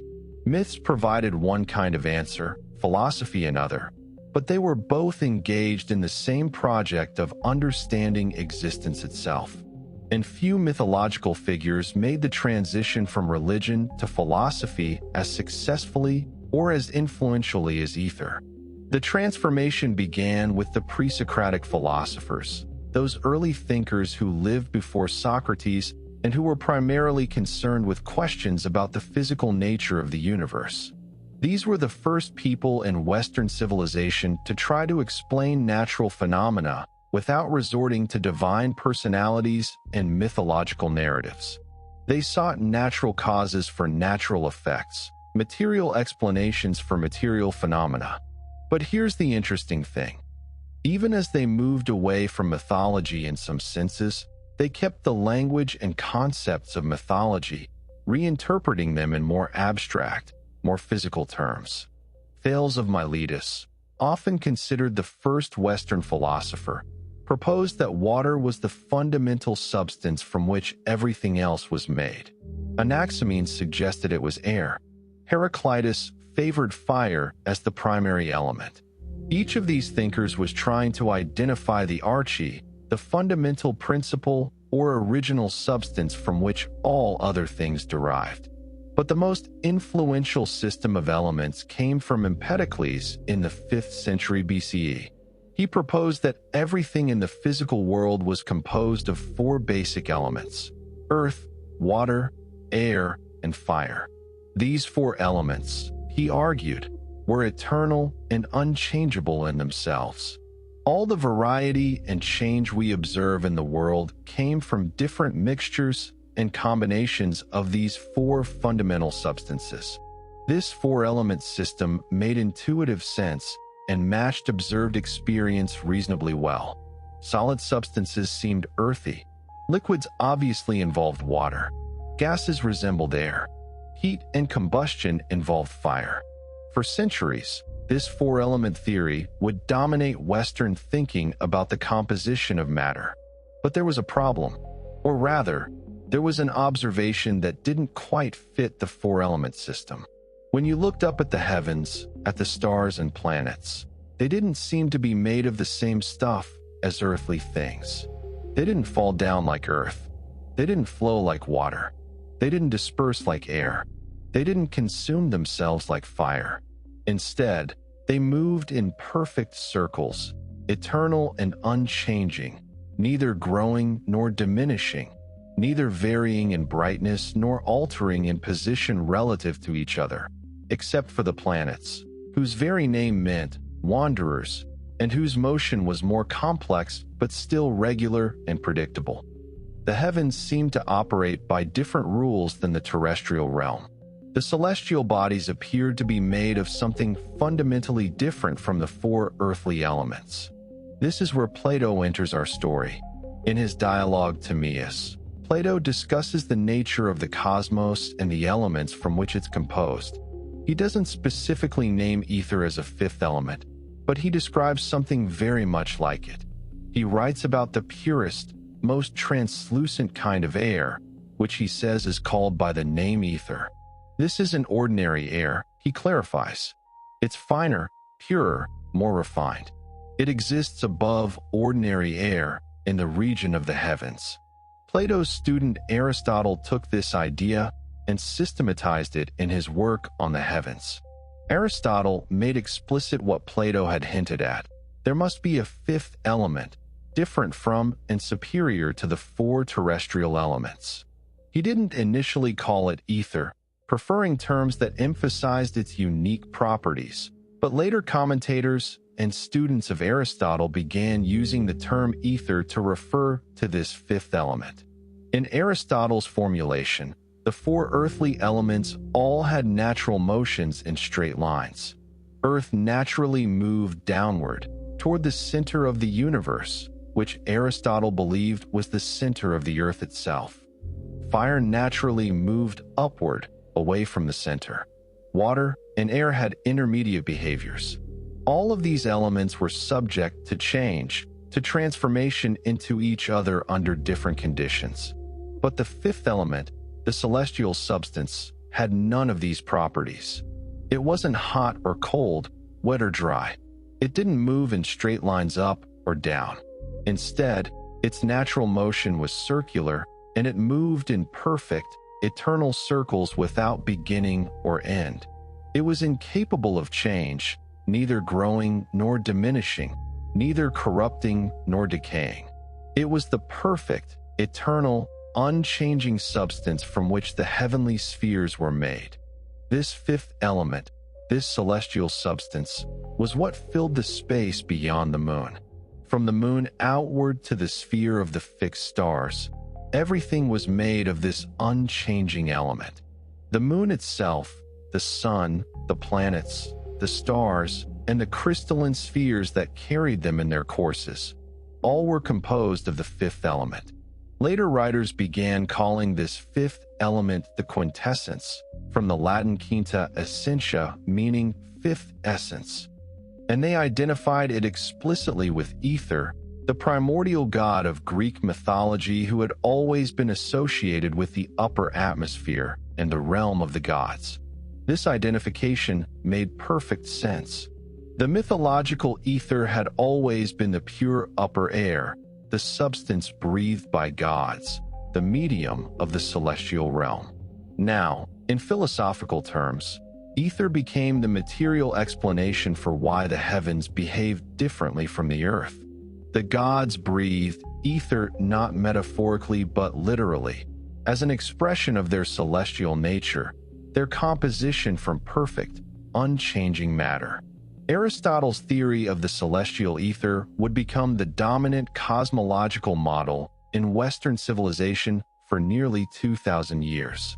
Medieval European scholars, working with Arabic translations and commentaries on Aristotle, elaborated this system into increasingly complex models. They imagined nested crystalline spheres, each made of ether, each carrying different celestial bodies, all rotating in perfect harmony. Alchemists became fascinated with the concept of quintessence. If the heavens were made of a pure, perfect, unchanging substance, could some of that substance be found or isolated on Earth? Could you extract the quintessence from earthly materials, refining them until you obtained their celestial essence? This became a major project of medieval alchemy. The process they developed typically involved multiple distillations. You would take wine, for instance, and distill it 7 times, each distillation supposedly removing more impurities and bringing you closer to the pure essence of the substance. The result was called quintessence, and alchemists believed it had miraculous properties. It could cure diseases, prolong life, perhaps even grant immortality. It was the spirit of the material, its purest form, its connection to the divine. This alchemical quintessence became associated with the philosopher's stone, that legendary substance that could transmute base metals into gold and grant eternal life. The idea was that the philosopher's stone was concentrated quintessence, ether made tangible, a piece of the celestial realm brought down to earth. The word ether became standard in scientific and philosophical discourse. When medieval and Renaissance thinkers talked about the ether, they meant that pure celestial substance that filled the space between planets and stars. It was real, material, physical, not mythological in their minds, but scientific, the subject of rational inquiry and systematic study. Isaac Newton, working in the late 17th and early 18th centuries, incorporated ether into his theories of gravity and light. He proposed that space was filled with a subtle ether that could transmit forces across distances. Gravity, light, even thought and sensation might involve vibrations or flows in this universal ether. Newton's ether was more material and mechanistic than Aristotle's celestial element, but it still served the same basic function. explaining how forces and influences could propagate through apparently empty space. As physics developed in the 18th and 19th centuries, ether theories multiplied. Scientists proposed various models of a luminiferous ether, an ether that carried light waves the way water carries ocean waves or air carries sound waves. They didn't think light could travel through pure vacuum. There had to be some medium, some substance for it to propagate through. That medium was called ether, directly descended from Aether, the Greek god. Physicists tried to detect the ether, to measure its properties, to understand its nature. The famous Michelson-Morley experiment in 1887 was designed to measure the Earth's motion through the ether by detecting tiny differences in the speed of light in different directions. The experiment found nothing. No matter how they oriented their apparatus, no matter what time of day or year they conducted the test, light always traveled at the same speed in all directions. This negative result was puzzling and disturbing. It suggested that either the ether didn't exist at all, or it had properties so strange that they defied all expectations and previous theories. Various physicists tried to save the ether concept by proposing increasingly complex and ad hoc modifications to the theory. Finally, in 1905, Albert Einstein published his special theory of relativity, which showed that you didn't need ether at all to explain the propagation of light. Light could travel through a perfect vacuum. Space itself didn't need to be filled with any medium. The laws of physics worked the same way in all reference frames, and the constancy of the speed of light fell naturally out of the mathematics without requiring any special substance. Einstein's theory eventually replaced ether-based physics entirely. By the early 20th century, the scientific community had abandoned the concept of luminiferous ether. Space could be empty. Light could travel through that emptiness without needing any medium to carry it. But here's a fascinating coda to this story. Einstein himself later suggested that in a sense, space itself had properties that were somewhat ether-like. General relativity describes space-time as having structure, curvature, dynamics. Space isn't just nothing. It's something with properties that can affect and be affected by matter and energy. Einstein wrote that according to general relativity, space was endowed with physical qualities, and in this sense, an ether existed, though not the kind of ether that 19th century physicists had imagined. And even more intriguingly, modern physics has reintroduced something called quintessence in cosmology. Quintessence is a hypothetical form of dark energy, a kind of dynamically changing energy field that might explain why the universe's expansion is accelerating. The name was chosen deliberately to echo the ancient fifth element, suggesting that even in our most modern, most mathematically sophisticated physics, the old ideas still have resonance. The journey of ether from Greek myth to medieval cosmology to modern physics is one of the great intellectual odysseys in Western thought. A god born from darkness and night, brother today, embodiment of the bright upper sky, became over 2 millennia a concept in natural philosophy, then a material substance in physics, then an outdated notion abandoned by science, and finally, in altered form, a potential component of cutting-edge cosmology. Few mythological figures can claim such enduring relevance across such diverse domains of human thought. Aether the god became ether the element became ether the medium became a discarded scientific hypothesis and then, in yet another transformation, became a term for a potential component of dark energy. This intellectual history shows how ideas evolve, how myths transform into philosophy, which develops into science, which sometimes circles back to concepts that echo the original myths in unexpected ways. The Greeks who first conceived of ether didn't know about special relativity or dark energy, but they were asking fundamentally similar questions about the nature of space, the substance of the heavens, the difference between the celestial and terrestrial realms.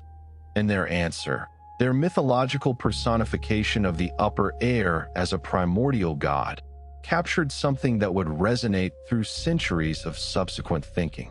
Whether you called it Aether the god, or Aether the element, or Aether the luminiferous medium, or quintessence the dark energy component, you were gesturing at the same basic insight, that the universe has structure, that space isn't just empty nothingness, that there might be fundamental substances or principles that underlie and enable all the variety and complexity we observe.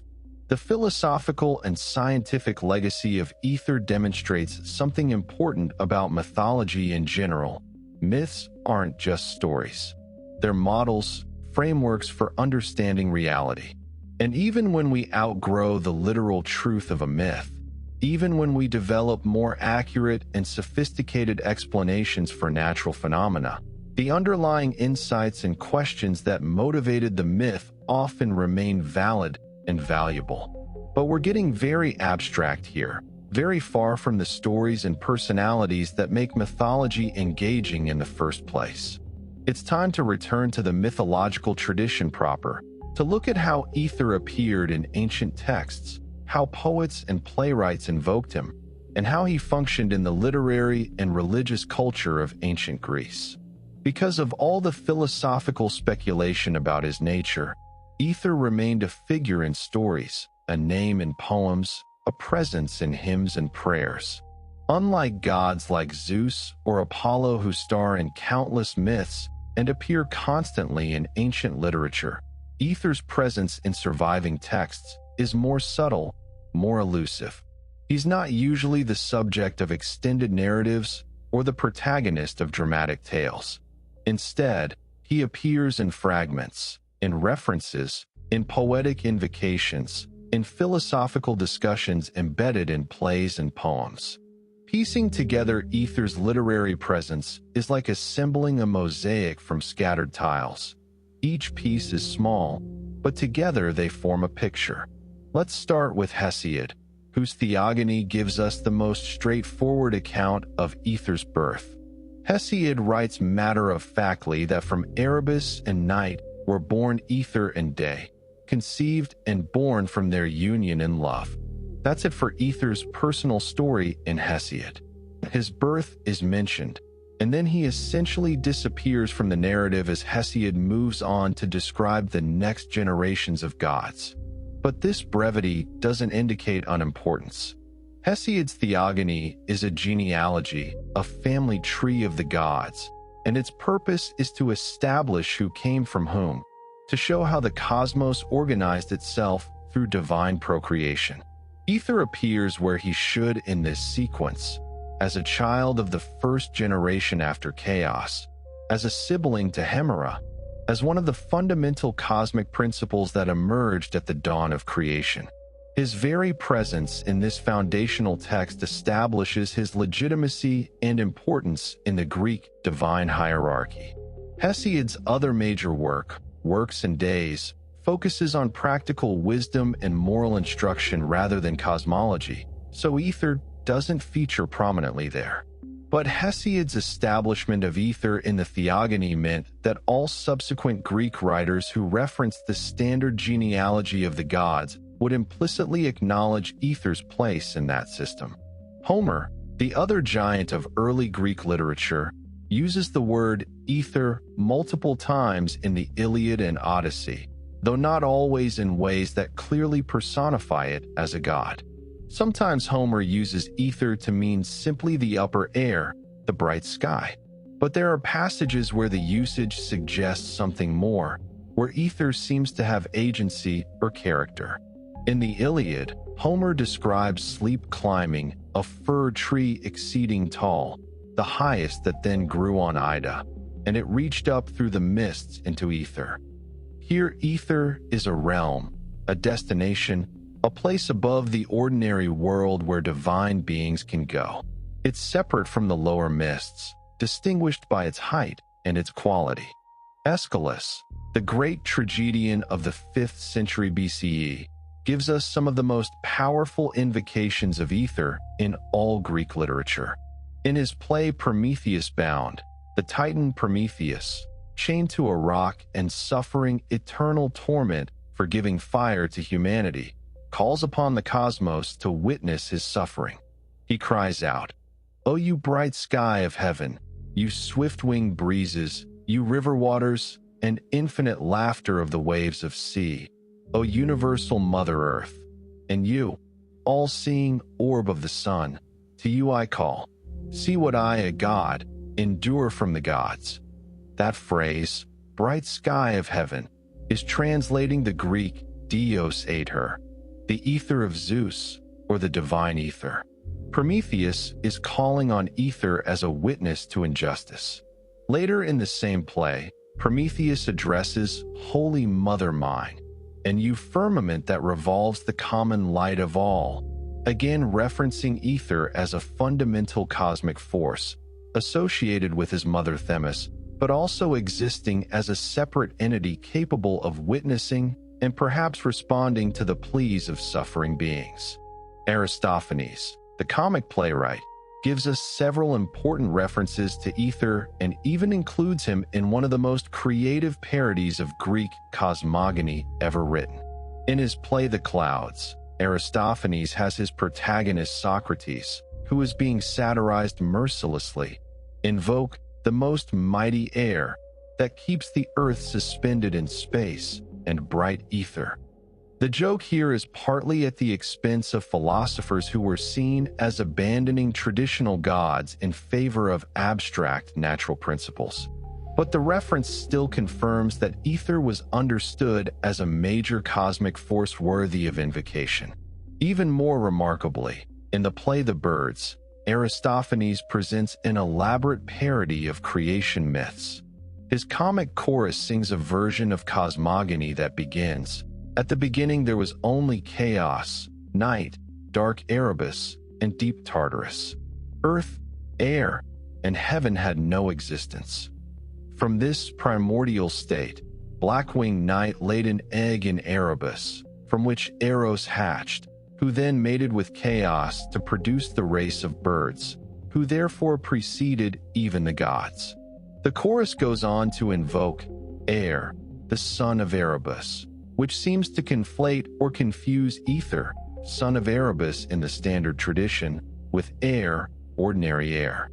This confusion might be intentional comedy, or it might reflect actual confusion about these similar-sounding cosmic entities. The play The Birds also includes an invocation to ether as my illustrious father, the divine ether, the universal sustainer of life.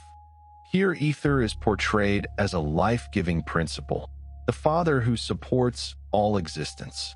It's played for laughs in the context of the comedy, but the characterization reflects genuine Greek beliefs about ether's role as a fundamental cosmic support. In another Aristophanes play, Thesmophories C, a character swears by ether, the dwelling place of the king of the gods, connecting ether explicitly to Zeus and to the divine realm. This association between ether and Zeus's palace would become increasingly common in later literature, as writers tried to locate Olympus somewhere specific and identified it with the bright upper reaches of the atmosphere. Beyond these major literary figures, references to ether appear scattered through Greek poetry, philosophy, and drama. Often these are brief, a line or two, but cumulatively they establish ether as part of the standard vocabulary of Greek cosmological thinking. Euripides, the third of the great Athenian tragedians, uses ether frequently in his plays, sometimes clearly as a personified deity, sometimes more ambiguously as a cosmic principle or region. In various fragments of his work, characters swear by ether, invoke ether as a witness, or describe divine beings moving through or dwelling in ether's realm. The pre-Socratic philosophers referenced ether in their cosmological speculations. Anaxagoras, who proposed that mind, nous, was the organizing principle of the cosmos, distinguished between the ordinary air near Earth and the ether in the heights, treating them as different substances with different properties. Empedocles, in his system of 4 elements, sometimes seem to acknowledge a 5th element above and beyond the terrestrial 4, though his references are fragmentary and somewhat unclear. Plato, as we've discussed, gave ether significant attention in his dialogue Timaeus, describing how the demiurge, craftsman god, used ether in creating the universe. Plato's student Aristotle would systematize these ideas further, establishing ether as the 5th element in his natural philosophy. Later philosophers in the Hellenistic period, particularly the Stoics and Neoplatonists, incorporated ether into their systems. The Stoics, who believed that a divine fire or pneuma pervaded the cosmos, sometimes identified this cosmic principle with ether, the pure substance of the upper regions. The Neoplatonists, following Plato's lead, saw ether as representing a level of reality intermediate between the pure realm of forms and the material world of change and decay. And then there are the Orphic hymns, that collection of 87 poems addressed to various deities, probably composed in the 2nd or 3rd century CE, but drawing on much older Orphic traditions. The 5th Orphic hymn is addressed to ether, and it's one of the most complete surviving devotional texts focused specifically on this god.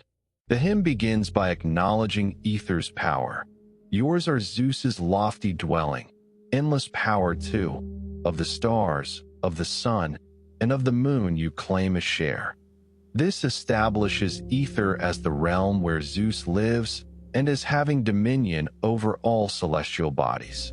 The hymn continues, O tamer of all, O fire breather, O life spark for every creature, sublime ether, best cosmic element, radiant, luminous, starlit offspring.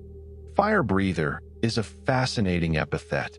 It suggests that ether has some quality of fire without being fire itself, perhaps referring to the luminous, radiant nature of the upper atmosphere. Life spark for every creature indicates ether's role as essential to existence. Without his light, without his realm, life couldn't flourish. Best cosmic element is an explicit claim about ether's superiority over other elements or principles. The hymn concludes with a prayer. I call upon you, and I beseech you to be temperate and clear. This is a request for good weather, clear skies, and favorable conditions. If ether becomes turbulent or clouded, if his usual clarity is disturbed, it affects conditions on earth below. The supplicant asks for ether to maintain his usual temperament, his characteristic brightness and stability. The prescription for offering to ether is saffron, that golden-orange spice derived from crocus flowers. Saffron was expensive, precious, and associated with light and warmth. Offering saffron to ether makes symbolic sense. You're giving something bright and valuable to the god of brightness itself. References to ether continue into Roman literature, where Latin writers translated Greek concepts into their own language and sometimes developed them further. Cicero, the Roman orator and philosopher, discusses ether in his philosophical works, particularly when addressing questions about the nature of the gods and the structure of the cosmos. Hyginus, whose confused and confusing genealogies we've already discussed, nevertheless preserves some traditions about ether that might otherwise have been lost. Even if his accounts are problematic, they represent attempts to systematize and record what people believed about these ancient gods. Ovid's Metamorphoses, that magnificent catalog of transformation myths, references ether multiple times, usually in the context of cosmic geography or divine movement. When gods ascend or descend, when cosmic forces interact, ether is often mentioned as part of the landscape through which these events occur. What's striking about all these literary references is how consistent they are in certain respects. Ether is always associated with the upper regions, always connected to light and brightness, always portrayed as pure and superior to earthly substances. Even when different writers disagree about genealogical details or philosophical interpretations, they agree on these fundamental characteristics. What's also notable is that Aether rarely has personal mythology in the way that later gods do. He doesn't have adventures, love affairs, conflicts, or quests in the manner of Zeus or Heracles or Odysseus. His significance is more fundamental, more tied to his essential nature as a cosmic principle rather than to any specific actions or stories. This lack of personal mythology might partly explain why Aether faded from popular consciousness over time. Gods with dramatic stories, with clear personalities, with memorable adventures tend to stay in cultural memory better than gods who are primarily cosmic principles. A child can easily imagine Zeus throwing thunderbolts or Athena springing from his head fully armed. It's harder to imagine Aether doing anything specific because Aether is something specific. He's the bright upper sky, constantly present, constantly performing his functions simply by being what he is. But for the ancient Greeks who read Hesiod and watched Aeschylus's tragedies and participated in mystery religions, Aether was present throughout their understanding of the cosmos. He was the background, the stage, the medium in which everything else happened. And that omnipresence made him significant even without dramatic personal mythology. In fact, one could argue that Aether's lack of personal drama actually reinforced his primordial nature. He existed on a different level than the Olympian gods with their very human emotions and conflicts.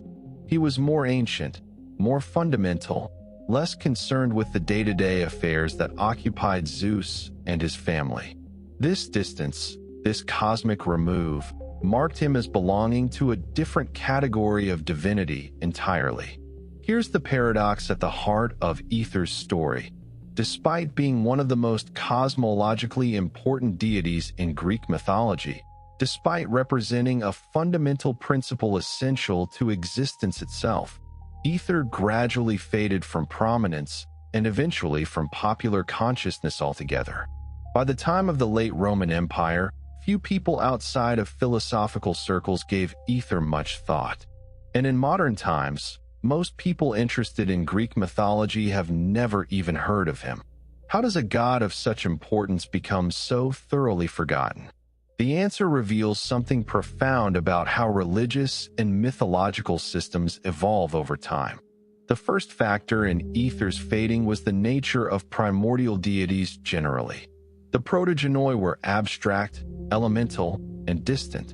They represented cosmic principles rather than relatable personalities. As Greek religion developed and became more sophisticated, there was a natural tendency toward anthropomorphism, toward gods who looked human, acted human, had human emotions and relationships that people could understand and identify with. The Olympian gods, with Zeus at their head, were far more accessible to popular imagination and worship. They had clear personalities. Zeus was the stern but sometimes lustful king. Hera was the jealous wife. Athena was wise and warlike. Apollo was beautiful and accomplished. These were figures you could pray to, whose favor you might win through proper sacrifice, whose stories entertained and instructed. The primordial deities lacked this accessibility. How do you pray to chaos, the yawning void? How do you form a personal relationship with Erebus, darkness itself? Even Aether, despite being associated with light, and therefore more positive than some other primordials, remained distant and abstract. He wasn't going to appear to you in a dream, wasn't going to father a heroic child with a mortal woman, wasn't going to intervene in your personal affairs. This meant that active worship of Aether was always relatively limited. People might invoke him in poetry or swear oaths by him, but they weren't building temples to him or establishing priesthoods or creating festivals in his honor. The religious focus was on gods who seemed more present, more involved, more likely to care about individual human concerns. The second factor was specialization and replacement. As Greek mythology became more complex, specialized deities emerged who took over functions that had previously been more diffusely attributed to primordial forces. Take light, for instance, which was Aether's primary domain. In the earliest traditions, Aether provided the light of day simply through his luminous presence filling the upper sky. But as the mythology developed, light became associated with specific, more personified deities who had clearer roles and attributes. Helios, the sun god, became the primary bringer of light. He drove his golden chariot across the sky each day, and his presence or absence explained daylight and night far more concretely than the abstract notion of ether being revealed or concealed. Helios had a face, a personality, children, and stories. He was someone, not just something. Later, Apollo became associated with the sun, though this association came relatively late and never completely replaced Helios. Apollo was even more anthropomorphic, even more integrated into the main mythological narratives. As god of light, music, prophecy, and healing, Apollo offered a much more engaging focal point for worship and story than Aether ever could. Similarly, Hemera's role as the goddess of day was largely replaced by Eos, goddess of the dawn. Eos had vivid mythology. She was the rosy-fingered goddess who opened the gates of heaven each morning for Helios to emerge.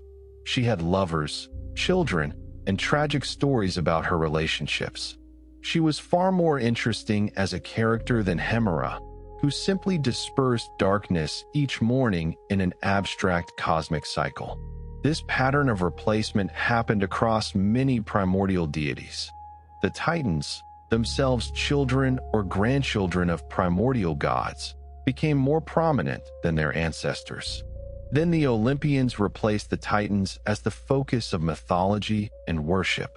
Each generation was more human-like, more accessible, more story-driven than the generation before. Aether, being from the very first generation after chaos, was simply too remote, too ancient, too elemental to compete with these younger, more relatable deities.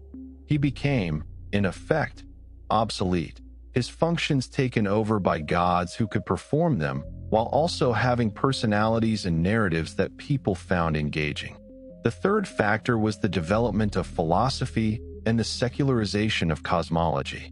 As Greek philosophers developed increasingly sophisticated physical explanations for natural phenomena, the gap between mythology and natural philosophy widened.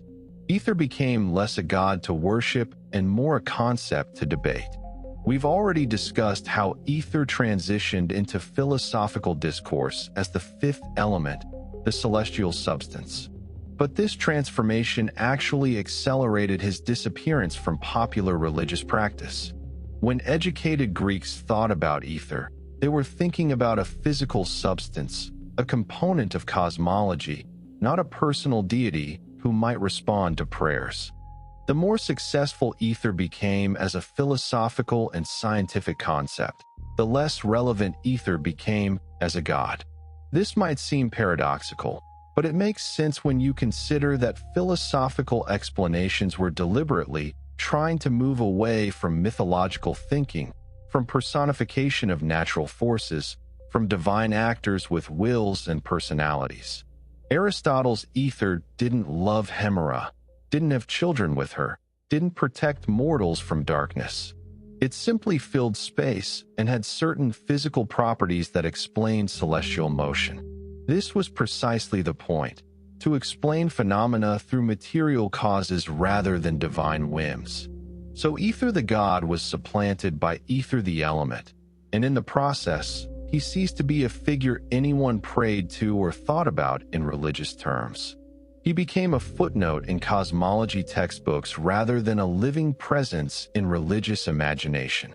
The fourth factor was the spread of Christianity and the eventual dominance of monotheistic religion in the Mediterranean world.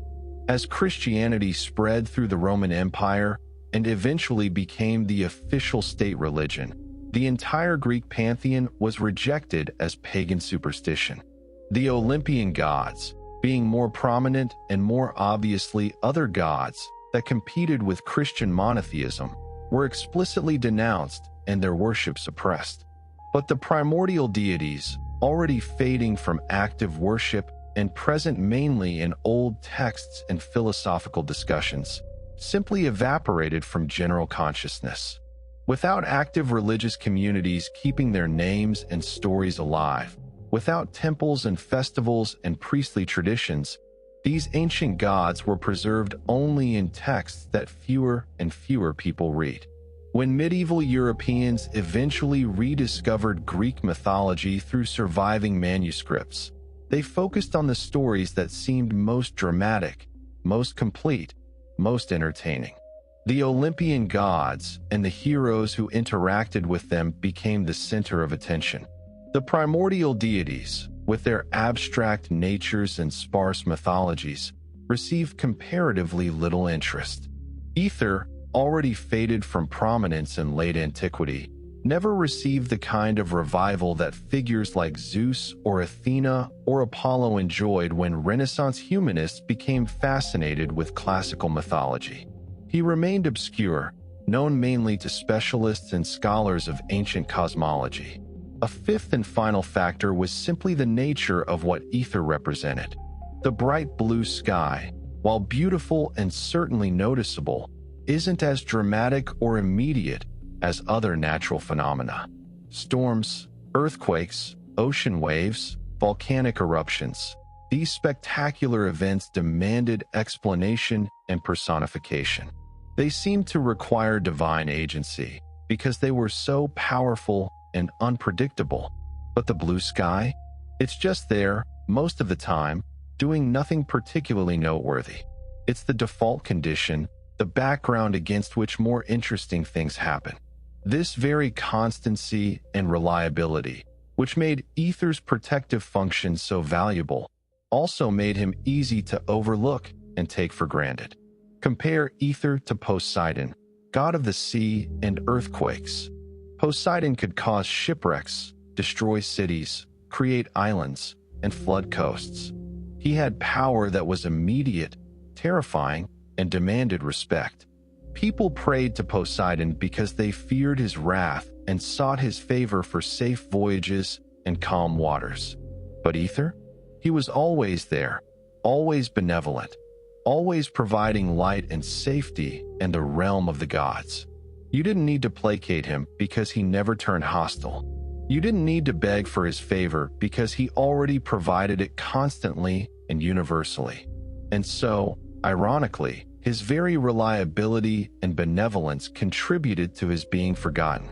The cumulative effect of all these factors, the abstraction of primordial deities, the replacement by more personified gods, the transition to philosophical concepts, the supplanting by Christianity, and the unglamorous constancy of what he represented, was that Aether gradually faded from memory.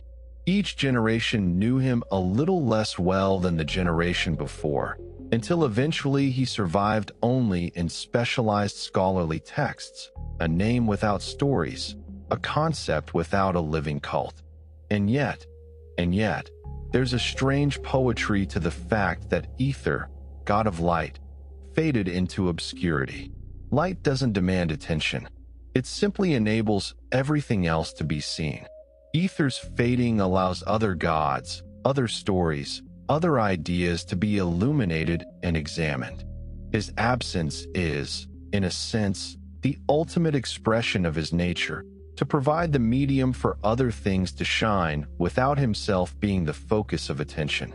But even though Aether has faded from popular consciousness, even though few people today know his name or his stories, his influence persists in ways both obvious and subtle. The language we use, the concepts we employ, the ways we think about space and the heavens, all of these bear traces of Aether's legacy. It's worth exploring some of those persistent influences before we conclude our journey through Aether's mythology. Unlike the major Olympian gods who were depicted constantly in ancient art, who had standard iconographic representations that allowed anyone to identify them at a glance. Aether left almost no visual legacy. There are no statues of Aether in museums, no vase paintings clearly showing him, no sculptures that definitively represent him.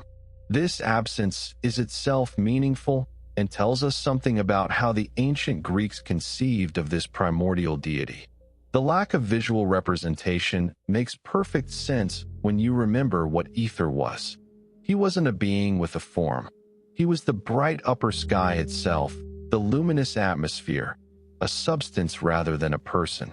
How do you depict something that has no shape, no boundaries, no distinguishing features beyond its own luminous quality? Some ancient sources suggest that when Aether was represented at all, it was symbolically rather than literally. Blue might stand for Aether, the deep, pure blue of a clear sky at altitude. Light itself might represent him, depicted as rays or radiance coming from the upper portions of a scene. But these were abstract representations, not portraits of a deity. There is one intriguing possibility of an actual depiction of Aether, and it comes from the famous Pergamon altar, that massive Hellenistic monument built in the 2nd century BCE in what is now Turkey. The altar was decorated with an enormous frieze depicting the Gigantomachy, the war between the gods and the giants. Among the many figures on this frieze, which wrapped around the entire altar base, scholars have identified most of the Olympian gods by their attributes and the labels that accompanied some figures. But there are several figures that remain uncertain, and one of these is sometimes tentatively identified as Aether. The figure in question appears in the East frieze, positioned in the celestial regions of the composition, in the upper portions of the battle scene. He's depicted as a youthful, idealized male figure, radiating light or surrounded by stellar imagery. Some scholars argue this must be Aether based on the positioning and the attributes. Others contend it might be Helios or Uranus or another celestial deity. The truth is we simply don't know for certain. The labels for this section of the frieze are lost or were never inscribed, and the iconography isn't distinctive enough to make a definitive identification. But the possibility that this might be Aether, that we might have one surviving artistic representation of this primordial god, is tantalizing. If it is Aether, then the artists of Pergamon chose to depict him as a beautiful youth, which would align with the typical Greek practice of representing gods in idealized human form. But even this depiction would be an accommodation to artistic convention rather than a reflection of how Aether was actually conceived. The real Aether had no form, no face, no body. He was the medium, not a figure within it. As for worship, the evidence is even sparser than for artistic representation. We have no definite archaeological evidence of temples dedicated to Aether. There are no surviving inscriptions describing cults of Aether, no priesthoods, no festivals, no sacrificial calendars.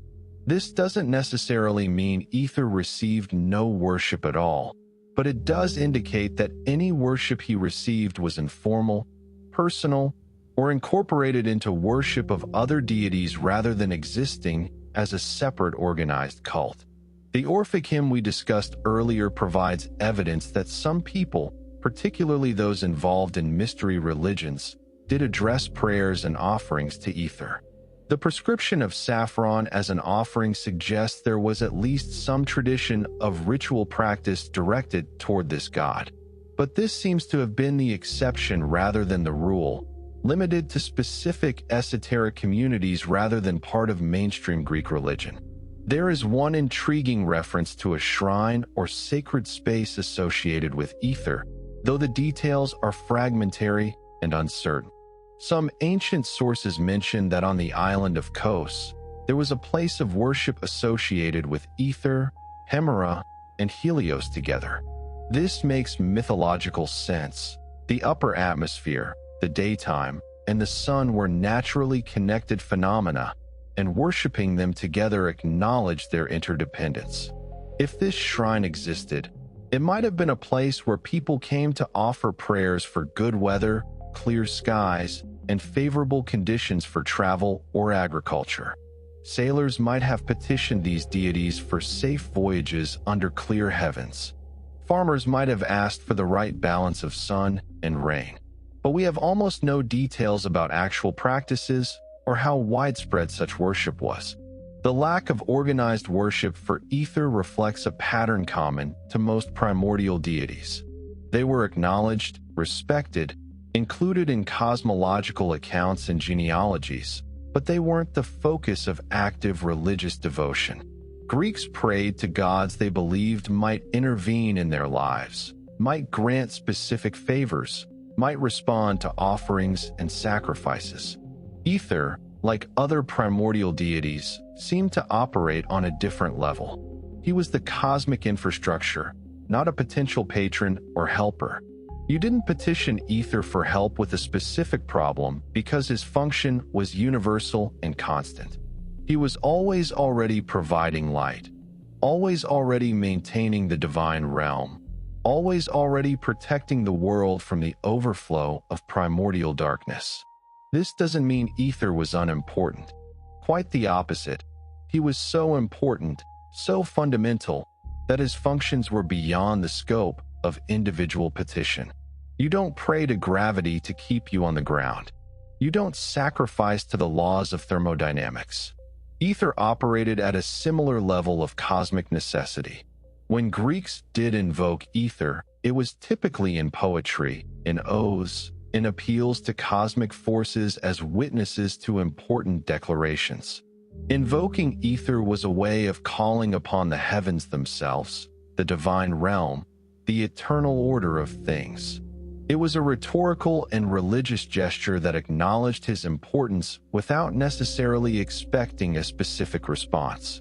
Some scholars have suggested that the very absence of cult practices for Aether indicates a transitional moment in Greek religious thought. The primordial deities represented an older stratum of belief, perhaps going back to pre-Hellenic traditions that conceived of divine forces in more abstract, elemental terms. As Greek religion developed, it moved toward more anthropomorphic, more personal conceptions of divinity, and the primordial deities simply didn't fit well into this newer framework. They remained in the mythology because they were in the foundational texts, particularly Hesiod's Theogony, which was considered authoritative. But they became increasingly marginal to actual religious practice as focus shifted to the Olympians and to local and specialized deities who seemed more accessible and more responsive to human concerns. The symbols most consistently associated with Aether, to the extent we can identify any, were light, height, blueness, and purity. These weren't personal symbols like Zeus's thunderbolt or Poseidon's trident. They were qualities, attributes, aspects of what Aether essentially was. Some poetic descriptions associated Aether with eagles or other high-flying birds, since these creatures could ascend closer to his realm than any earthbound being. The peaks of mountains, touching Aether's domain, might serve as symbols of the connection between Earth and the divine sphere. Stars, embedded in or shining through Aether, represented his cosmic scope. But again, these were more metaphorical associations than standard iconographic elements. There was no single symbol you could point to and say definitively, that represents Aether, the way you could identify Zeus by a thunderbolt or Hermes by winged sandals and a caduceus. This absence of concrete symbols, combined with the lack of artistic depictions and organized worship, might make it seem like Aether barely existed as a real presence in Greek religious life. But that would be a misunderstanding. Aether's presence was more subtle, more pervasive, more fundamental than the presence of gods who had clear symbols and active cults. Every time a Greek looked up at the clear blue sky, they were seeing Aether. Every time they watched the stars appear at night and disappear in the morning, they were witnessing the interplay between Aether and Nyx. Every time they acknowledged the gods dwelling on Olympus, They were implicitly acknowledging ether as the medium of the divine realm. Ether didn't need temples because the entire sky was his temple. He didn't need statues because the heavens themselves were his form. He didn't need festivals because every day was a manifestation of his essential function. His worship was cosmic and constant rather than local and occasional. This makes ether difficult to pin down, difficult to see clearly in the historical record. But it also makes him, in a way, more present than gods who required specific sacred spaces and times. Ether was omnipresent, the ever-present backdrop of Greek religious and cosmological consciousness.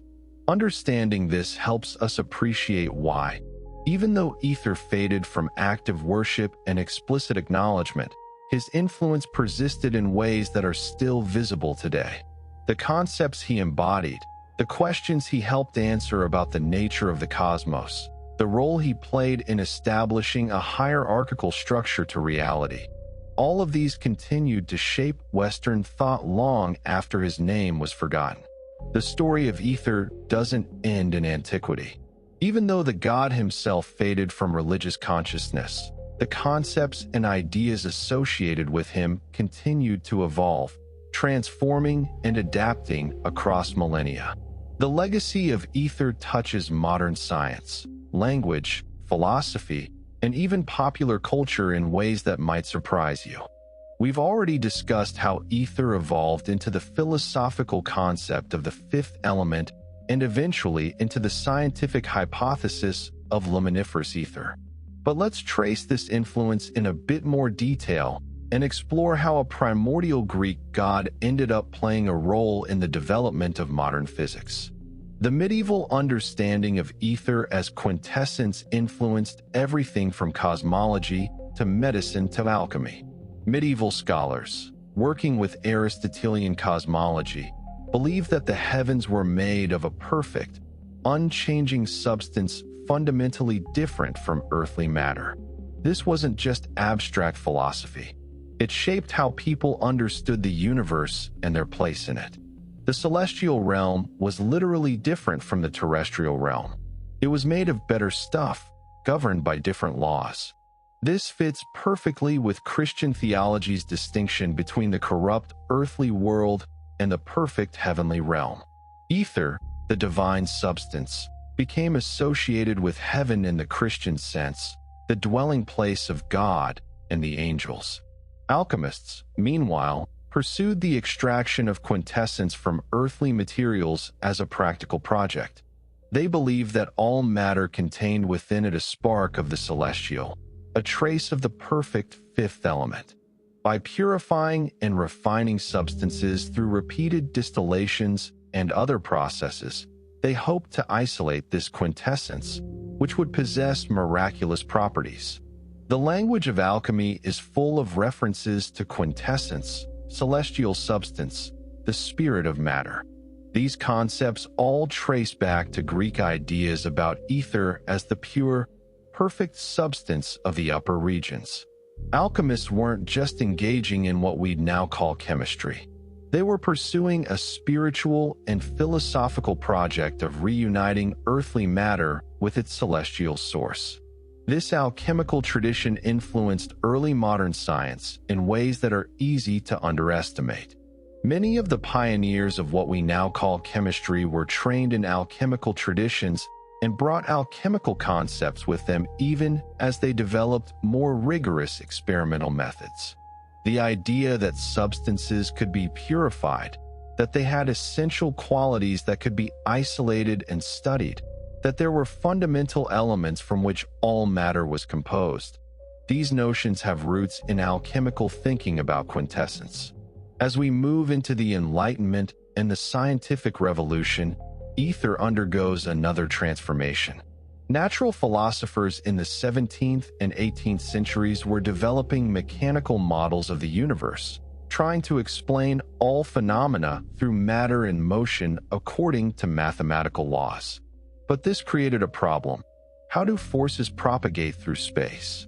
If the sun attracts the Earth gravitationally, Something must transmit that force across millions of miles of apparently empty space. Isaac Newton, despite formulating the law of universal gravitation, admitted he had no mechanical explanation for how gravity actually worked. He famously refused to feign hypotheses about the mechanism. Many of Newton's successors were less cautious. They proposed that space must be filled with a subtle substance, an ether, that could transmit forces mechanically. Think of it like water transmitting pressure waves or air carrying sound. There must be some medium for forces to propagate through. This mechanical ether was different from Aristotle's celestial quintessence, but the name and the basic concept came from the same source. Space couldn't be truly empty. Something must fill it, and that something was called ether, directly descended from Aether, the Greek god of the upper air. When scientists in the 19th century worked out that light traveled as waves, the need for an ether became even more pressing. All known waves traveled through some medium. Water waves need water. Sound waves need air or another substance. Light waves, it was assumed, must need something too. That something was called the luminiferous ether, the light-bearing ether. Physicists developed increasingly elaborate theories about the properties this ether must have. It had to be incredibly rigid to transmit light waves at enormous speeds, yet it also had to offer no resistance to the motion of planets and stars through it. It had to fill all of the space uniformly, yet it had to be undetectable by any direct measurement. The required properties became increasingly bizarre and contradictory. The Michelson-Morley experiment of 1887, which we mentioned earlier, was designed to detect the ether by measuring tiny differences in the speed of light in different directions as the Earth moved through this supposedly stationary medium. The complete failure to detect any such difference was shocking and deeply problematic for physics. Various explanations were proposed. Maybe the Earth dragged ether along with it. Maybe either compressed objects moving through it in just the right way to hide the expected effects. Maybe the measurement techniques weren't sensitive enough. But none of these explanations was satisfying.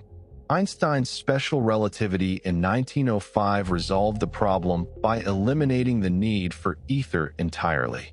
Light didn't need a medium. It could propagate through a perfect vacuum. Space and time themselves had properties that explained all the observed phenomena without requiring any ether. This was revolutionary and initially controversial. For 2,000 years, from Aristotle through the 19th century, Western natural philosophy had assumed that space couldn't be truly empty, that some substance must fill it. Ether, in one form or another, had been a fundamental component of cosmology for millennia. Einstein was proposing to eliminate it entirely. Eventually, experimental evidence and the explanatory power of relativity theory convinced physicists to abandon the luminiferous ether. By the mid-20th century, it was considered a defunct concept, an interesting historical footnote, but not part of modern physics. But the story has another twist. Einstein himself noted that in a sense, space-time and general relativity has properties that make it somewhat ether-like. It's not a material substance, but it has structure, it can curve and flex, it mediates gravitational interactions. Space-time, Einstein wrote, is endowed with physical qualities, and in this sense an ether exists. This wasn't a return to the old ether theories. It was recognition that space isn't simply nothing, isn't merely an absence. It has properties, dynamics, ways of affecting and being affected by matter and energy. Modern physics describes space-time as a dynamic entity, curving around masses, propagating gravitational waves, expanding with the universe. And in contemporary cosmology, we have dark energy, that mysterious force causing the universe's expansion to accelerate. One theoretical model for dark energy is called quintessence, deliberately named after the ancient fifth element. Quintessence in modern physics is a hypothetical scalar field that varies in space and time, providing the energy density that drives cosmic acceleration. Using this ancient term for a cutting-edge physics concept isn't accidental. Physicists are often historically minded and enjoy connecting their work to the long tradition of cosmological thinking. But there's also something fitting about it. Dark energy, like ether, is a cosmic background, invisible yet pervasive, filling all of space, essential to understanding the large-scale structure and evolution of the universe. So in a strange way, ether has returned to physics, not as a god or even as a material substance, but as a concept that bridges ancient cosmology and modern science. The recognition that space isn't empty, that the universe has structure and substance even in its apparently vacant regions. Beyond physics, ether's influence appears in language and culture in various ways. The word ethereal in English means delicate, light, heavenly, not of this earth. It comes directly from ether/ether and carries the connotations of that celestial substance, refined, pure, transcendent, barely material. When we describe something as ethereal, we're invoking, whether we know it or not, the ancient Greek conception of the pure upper air, the substance of the heavens. An ethereal voice is one that seems to come from the divine realm. An ethereal beauty is one that seems too perfect for the corrupt, earthly sphere. The linguistic legacy of ether persists in how we talk about things that seem to transcend normal material existence. The word ether itself has interesting resonances beyond physics. In medicine, diethyl ether was used as an anesthetic in the 19th and early 20th centuries, and ether became a general term for volatile, highly refined substances. The chemical was called ether partly because of its remarkable properties. It seemed almost immaterial, evaporating at room temperature, yet capable of inducing profound changes in consciousness. In technology, Ethernet is the standard protocol for local area computer networks. The name was chosen by Robert Metcalfe, who wanted to suggest that the network's signals propagated through a medium like the luminiferous ether that 19th century physicists had proposed. Even though the physics concept was defunct, the metaphor worked well for describing how information travels through network cables and wireless connections. In popular culture, references to ether or ether appear frequently in fantasy and science fiction. Stories that build elaborate cosmologies often include ethereal planes, ether winds, quintessence as a magical substance. These are usually loose appropriations of the ancient concepts rather than rigorous adherence to Greek mythology, but they demonstrate the persistent appeal of these ideas. Video games like Final Fantasy and World of Warcraft have used ether or related concepts as magical or cosmic forces. Anime and manga, particularly those with complex fantasy worlds, frequently incorporate ethereal planes and ether-like substances into their cosmologies. The concepts have spread far beyond their Greek origins, becoming part of the general vocabulary of fantastical world building. There's also been a minor resurgence of interest in ether specifically among people exploring reconstructed pagan religions and those interested in ancient mystery traditions.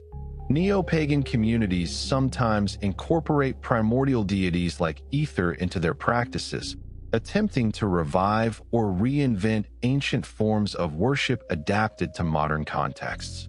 While these modern revivals are far removed from ancient Greek religion and often involve significant reinterpretation and invention, they represent a kind of cultural remembering, a recognition that these ancient gods and the ideas they embodied still have power to inspire and structure spiritual experience. Perhaps most significantly, the story of Aether himself, even if not widely known, provides a kind of model for thinking about fundamental forces and principles. Ether represents the idea that background conditions matter, that the medium in which things happen is itself significant, that the stage can be as important as the actors. This is a surprisingly modern and sophisticated insight. In physics, we've learned that the vacuum isn't truly empty but seethes with quantum fluctuations. In ecology, we understand that environmental context shapes everything that happens within it. In social sciences, we recognize that the cultural and systemic backgrounds against which individual actions occur profoundly influence outcomes.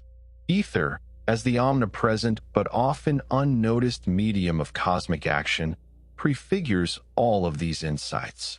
He reminds us to pay attention to what we might otherwise overlook, to recognize that the obvious and constant are not therefore unimportant.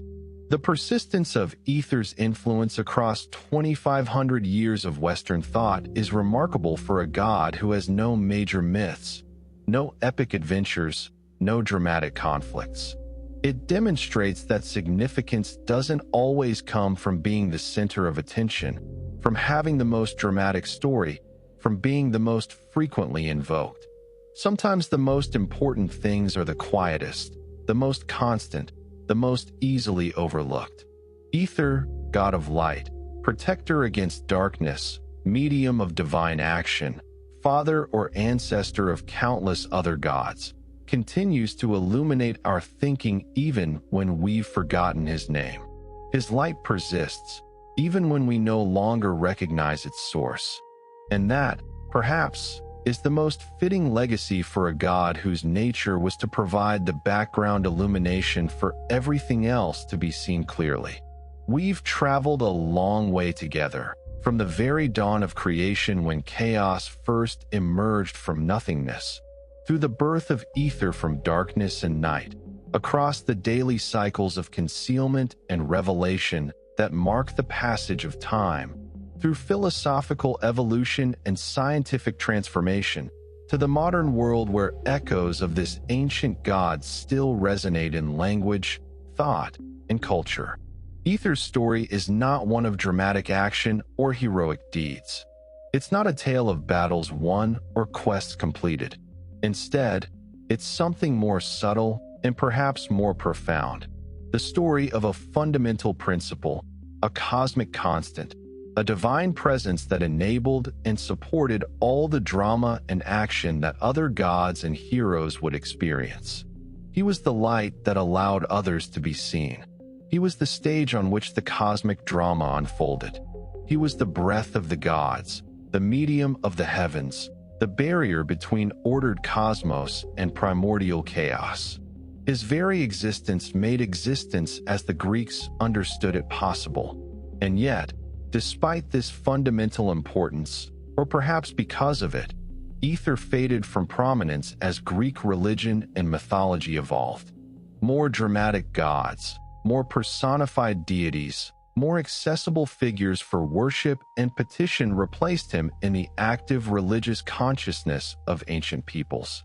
His very constancy and reliability made him easy to take for granted, easy to forget, easy to overlook in favor of more exciting divine personalities. But forgetting Ether doesn't diminish his significance. If anything, his fading from explicit acknowledgement while his conceptual influence persisted demonstrates something profound about how ideas work, how they propagate through cultures and centuries, how they transform while retaining essential core insights. The Greek understanding that space isn't empty, that the heavens are made of different stuff than the earth, that light and life require specific conditions and media. These ideas shaped Western thought for millennia. They persisted through philosophical evolution, religious transformation, and scientific revolution. Even when specific formulations were abandoned, the underlying questions and insights remained relevant. Why does the sky appear blue? The Greeks answered, because it's ether, the luminous substance of the upper regions. We answer, because of Rayleigh scattering of sunlight by atmospheric molecules. The answers are different, but the question remains the same. and both answers reflect careful observation and systematic thinking about atmospheric phenomena. What is the relationship between celestial and terrestrial realms? The Greeks answered, "The heavens are made of ether, pure and eternal, while earth is made of corruptible elements." We answer with physics about the formation of planets and stars from the same basic matter, governed by the same fundamental laws. Again, the specifics differ, but the question of how to understand the relationship between what's near and what's far, what's earthly and what's cosmic, remains central to how we make sense of the universe.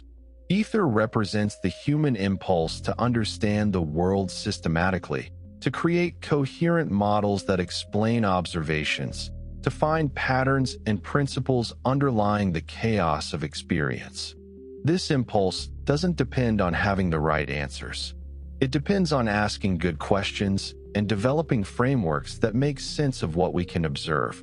The ancient Greeks, looking up at the sky and trying to understand what they were seeing, developed a sophisticated cosmological model centered on primordial deities like Aether.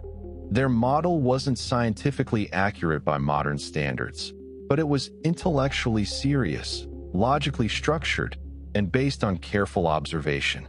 It served its purpose, helping people make sense of their world, providing a framework for understanding natural phenomena, offering a vision of cosmic order that could ground moral, religious, and practical decision-making. And here's something beautiful. Even though we now know that ether as the Greeks conceived him doesn't exist, there's no luminous celestial substance filling the upper atmosphere, different from ordinary air. The questions he helped address remain vital. What is the structure of space? How does light propagate? What are the fundamental components of the universe? Modern physics pursues these same questions with more sophisticated tools and methods, but the questions themselves are ancient, going back at least to the Greeks who first systematically tried to answer them. Ether also reminds us of something important about mythology itself. We often think of myths as fanciful stories, entertaining but not true, creative but not rigorous. Aether's story challenges that simplistic view. His mythology was the ancient Greek attempt at cosmology, at systematic understanding of the universe's structure. It was their science, their natural philosophy, their rational inquiry into the nature of reality. That their answers differ from ours doesn't make them irrational or foolish. They were working with the information and methods available to them, using logic and observation to construct the most coherent explanation they could develop. Future generations will undoubtedly look back on our current scientific understanding and see places where we were wrong, where our models were incomplete, where we missed crucial insights because we didn't yet have the right tools or conceptual frameworks. The story of Aether is ultimately the story of human intellectual ambition, our drive to understand, to explain, to find patterns and meaning in what we observe. It's the story of how we use narrative, personification, metaphor, and systematic thinking to make sense of a complex and often mysterious universe. And it's a reminder that the gods we forget can be as revealing as the gods we remember. Why did Aether fade? Because he represented something too abstract, too constant, too fundamental to capture popular imagination in the way that anthropomorphic deities with dramatic personalities could. But that very abstraction, that constant presence, that fundamental importance is what makes his story worth recovering and retelling. In our modern world, we're surrounded by background conditions and infrastructure that we rarely think about, but that make our lives possible. Electricity flows through power grids. Data packets are routed through internet connections. Gravitational forces keep us anchored to Earth. Atmospheric oxygen enables respiration. These fundamental enabling conditions are easy to overlook precisely because they work so reliably, so constantly, so universally. Aether, in ancient Greek cosmology, was one of these enabling conditions. He was the infrastructure of the cosmos, the background constant that allowed everything else to function. His very reliability made him forgettable, but it also made him indispensable. There's a lesson here about what we value and what we remember. The dramatic, the exceptional, the extraordinary naturally attract our attention. But the constant, the reliable, the foundational deserve recognition too. The light that allows us to see is as important as what we see by that light. The medium in which action happens is as crucial as the action itself. Aether, the forgotten god of light, the primordial deity who gave birth to seas and possibly to the very sky itself, the divine substance breathed by gods, the barrier protecting mortals from abyssal darkness, deserves to be remembered not despite his lack of dramatic mythology, but because his story is about something more fundamental than drama. The basic conditions that make existence possible. Every morning when you wake to daylight, you're experiencing the same phenomenon that ancient Greeks explained through Aether and Hemerus' daily cycle. Every time you look up at a clear blue sky, you're seeing what they saw and trying, like them, to understand what you're looking at. Every time you wonder about the nature of space, the propagation of light, the structure of the cosmos, you're asking questions that Aether helped the Greeks begin to answer. The god may be forgotten, but the light endures. The name may have faded, but the concepts persist. The worship may have ceased, but the wonder remains. And perhaps that's exactly as it should be. Perhaps Aether, whose nature was to illuminate rather than to be illuminated, to enable rather than to dominate, to support rather than to demand attention, would be content with this legacy. His light still shines, even when we no longer remember to call it by his name. In the end, every quest for understanding is a quest for light, for illumination, for clarity that allows us to see truly. Aether represented that light in its most primordial form, the first brightness that emerged from the deepest darkness, the celestial radiance that marked the difference between chaos and cosmos, between obscurity and revelation. His story, now told, shines again. And in telling it, we honor not just an ancient god, but the eternal human impulse to look at the sky, to wonder what we're seeing, to construct explanations that help us feel at home in a vast and mysterious universe. The bright upper sky remains as luminous as ever. We just call it by different names, explain it with different models, and understand it through different frameworks. But we're still looking up, still wondering, still trying to understand the light. And somewhere, in the realm of forgotten gods and discarded cosmologies, perhaps Aether smiles. If primordial deities can smile, knowing that his essential function continues, that the questions he helped address remain vital, that his light, under whatever name, still illuminates the world. If you found this deep dive into the forgotten mythology of Aether fascinating, if you appreciate explorations of ancient beliefs that rarely get mainstream attention, if you enjoyed learning about the cosmic infrastructure of Greek mythology, then I'd love your support. Hit that like button. It really does help the algorithm understand that people want more content like this, more investigations into the obscure corners of mythology and folklore that deserve to be brought back into the light. Subscribe to the channel so you don't miss future explorations. We've got so many more forgotten gods, overlooked deities, and underappreciated mythological figures to cover. From other primordial deities like Phans and Kronos, to minor gods who played crucial roles in ancient belief systems, to the philosophical evolution of mythological concepts across cultures and centuries. And if you really want to support this kind of long-form, deeply researched mythology content, consider joining as a channel member. Your support makes it possible to spend the time necessary to dive this deeply into subjects that might only warrant a brief mention in most mythology content. Drop a comment below and let me know, what other forgotten or overlooked mythological figures would you like to see covered?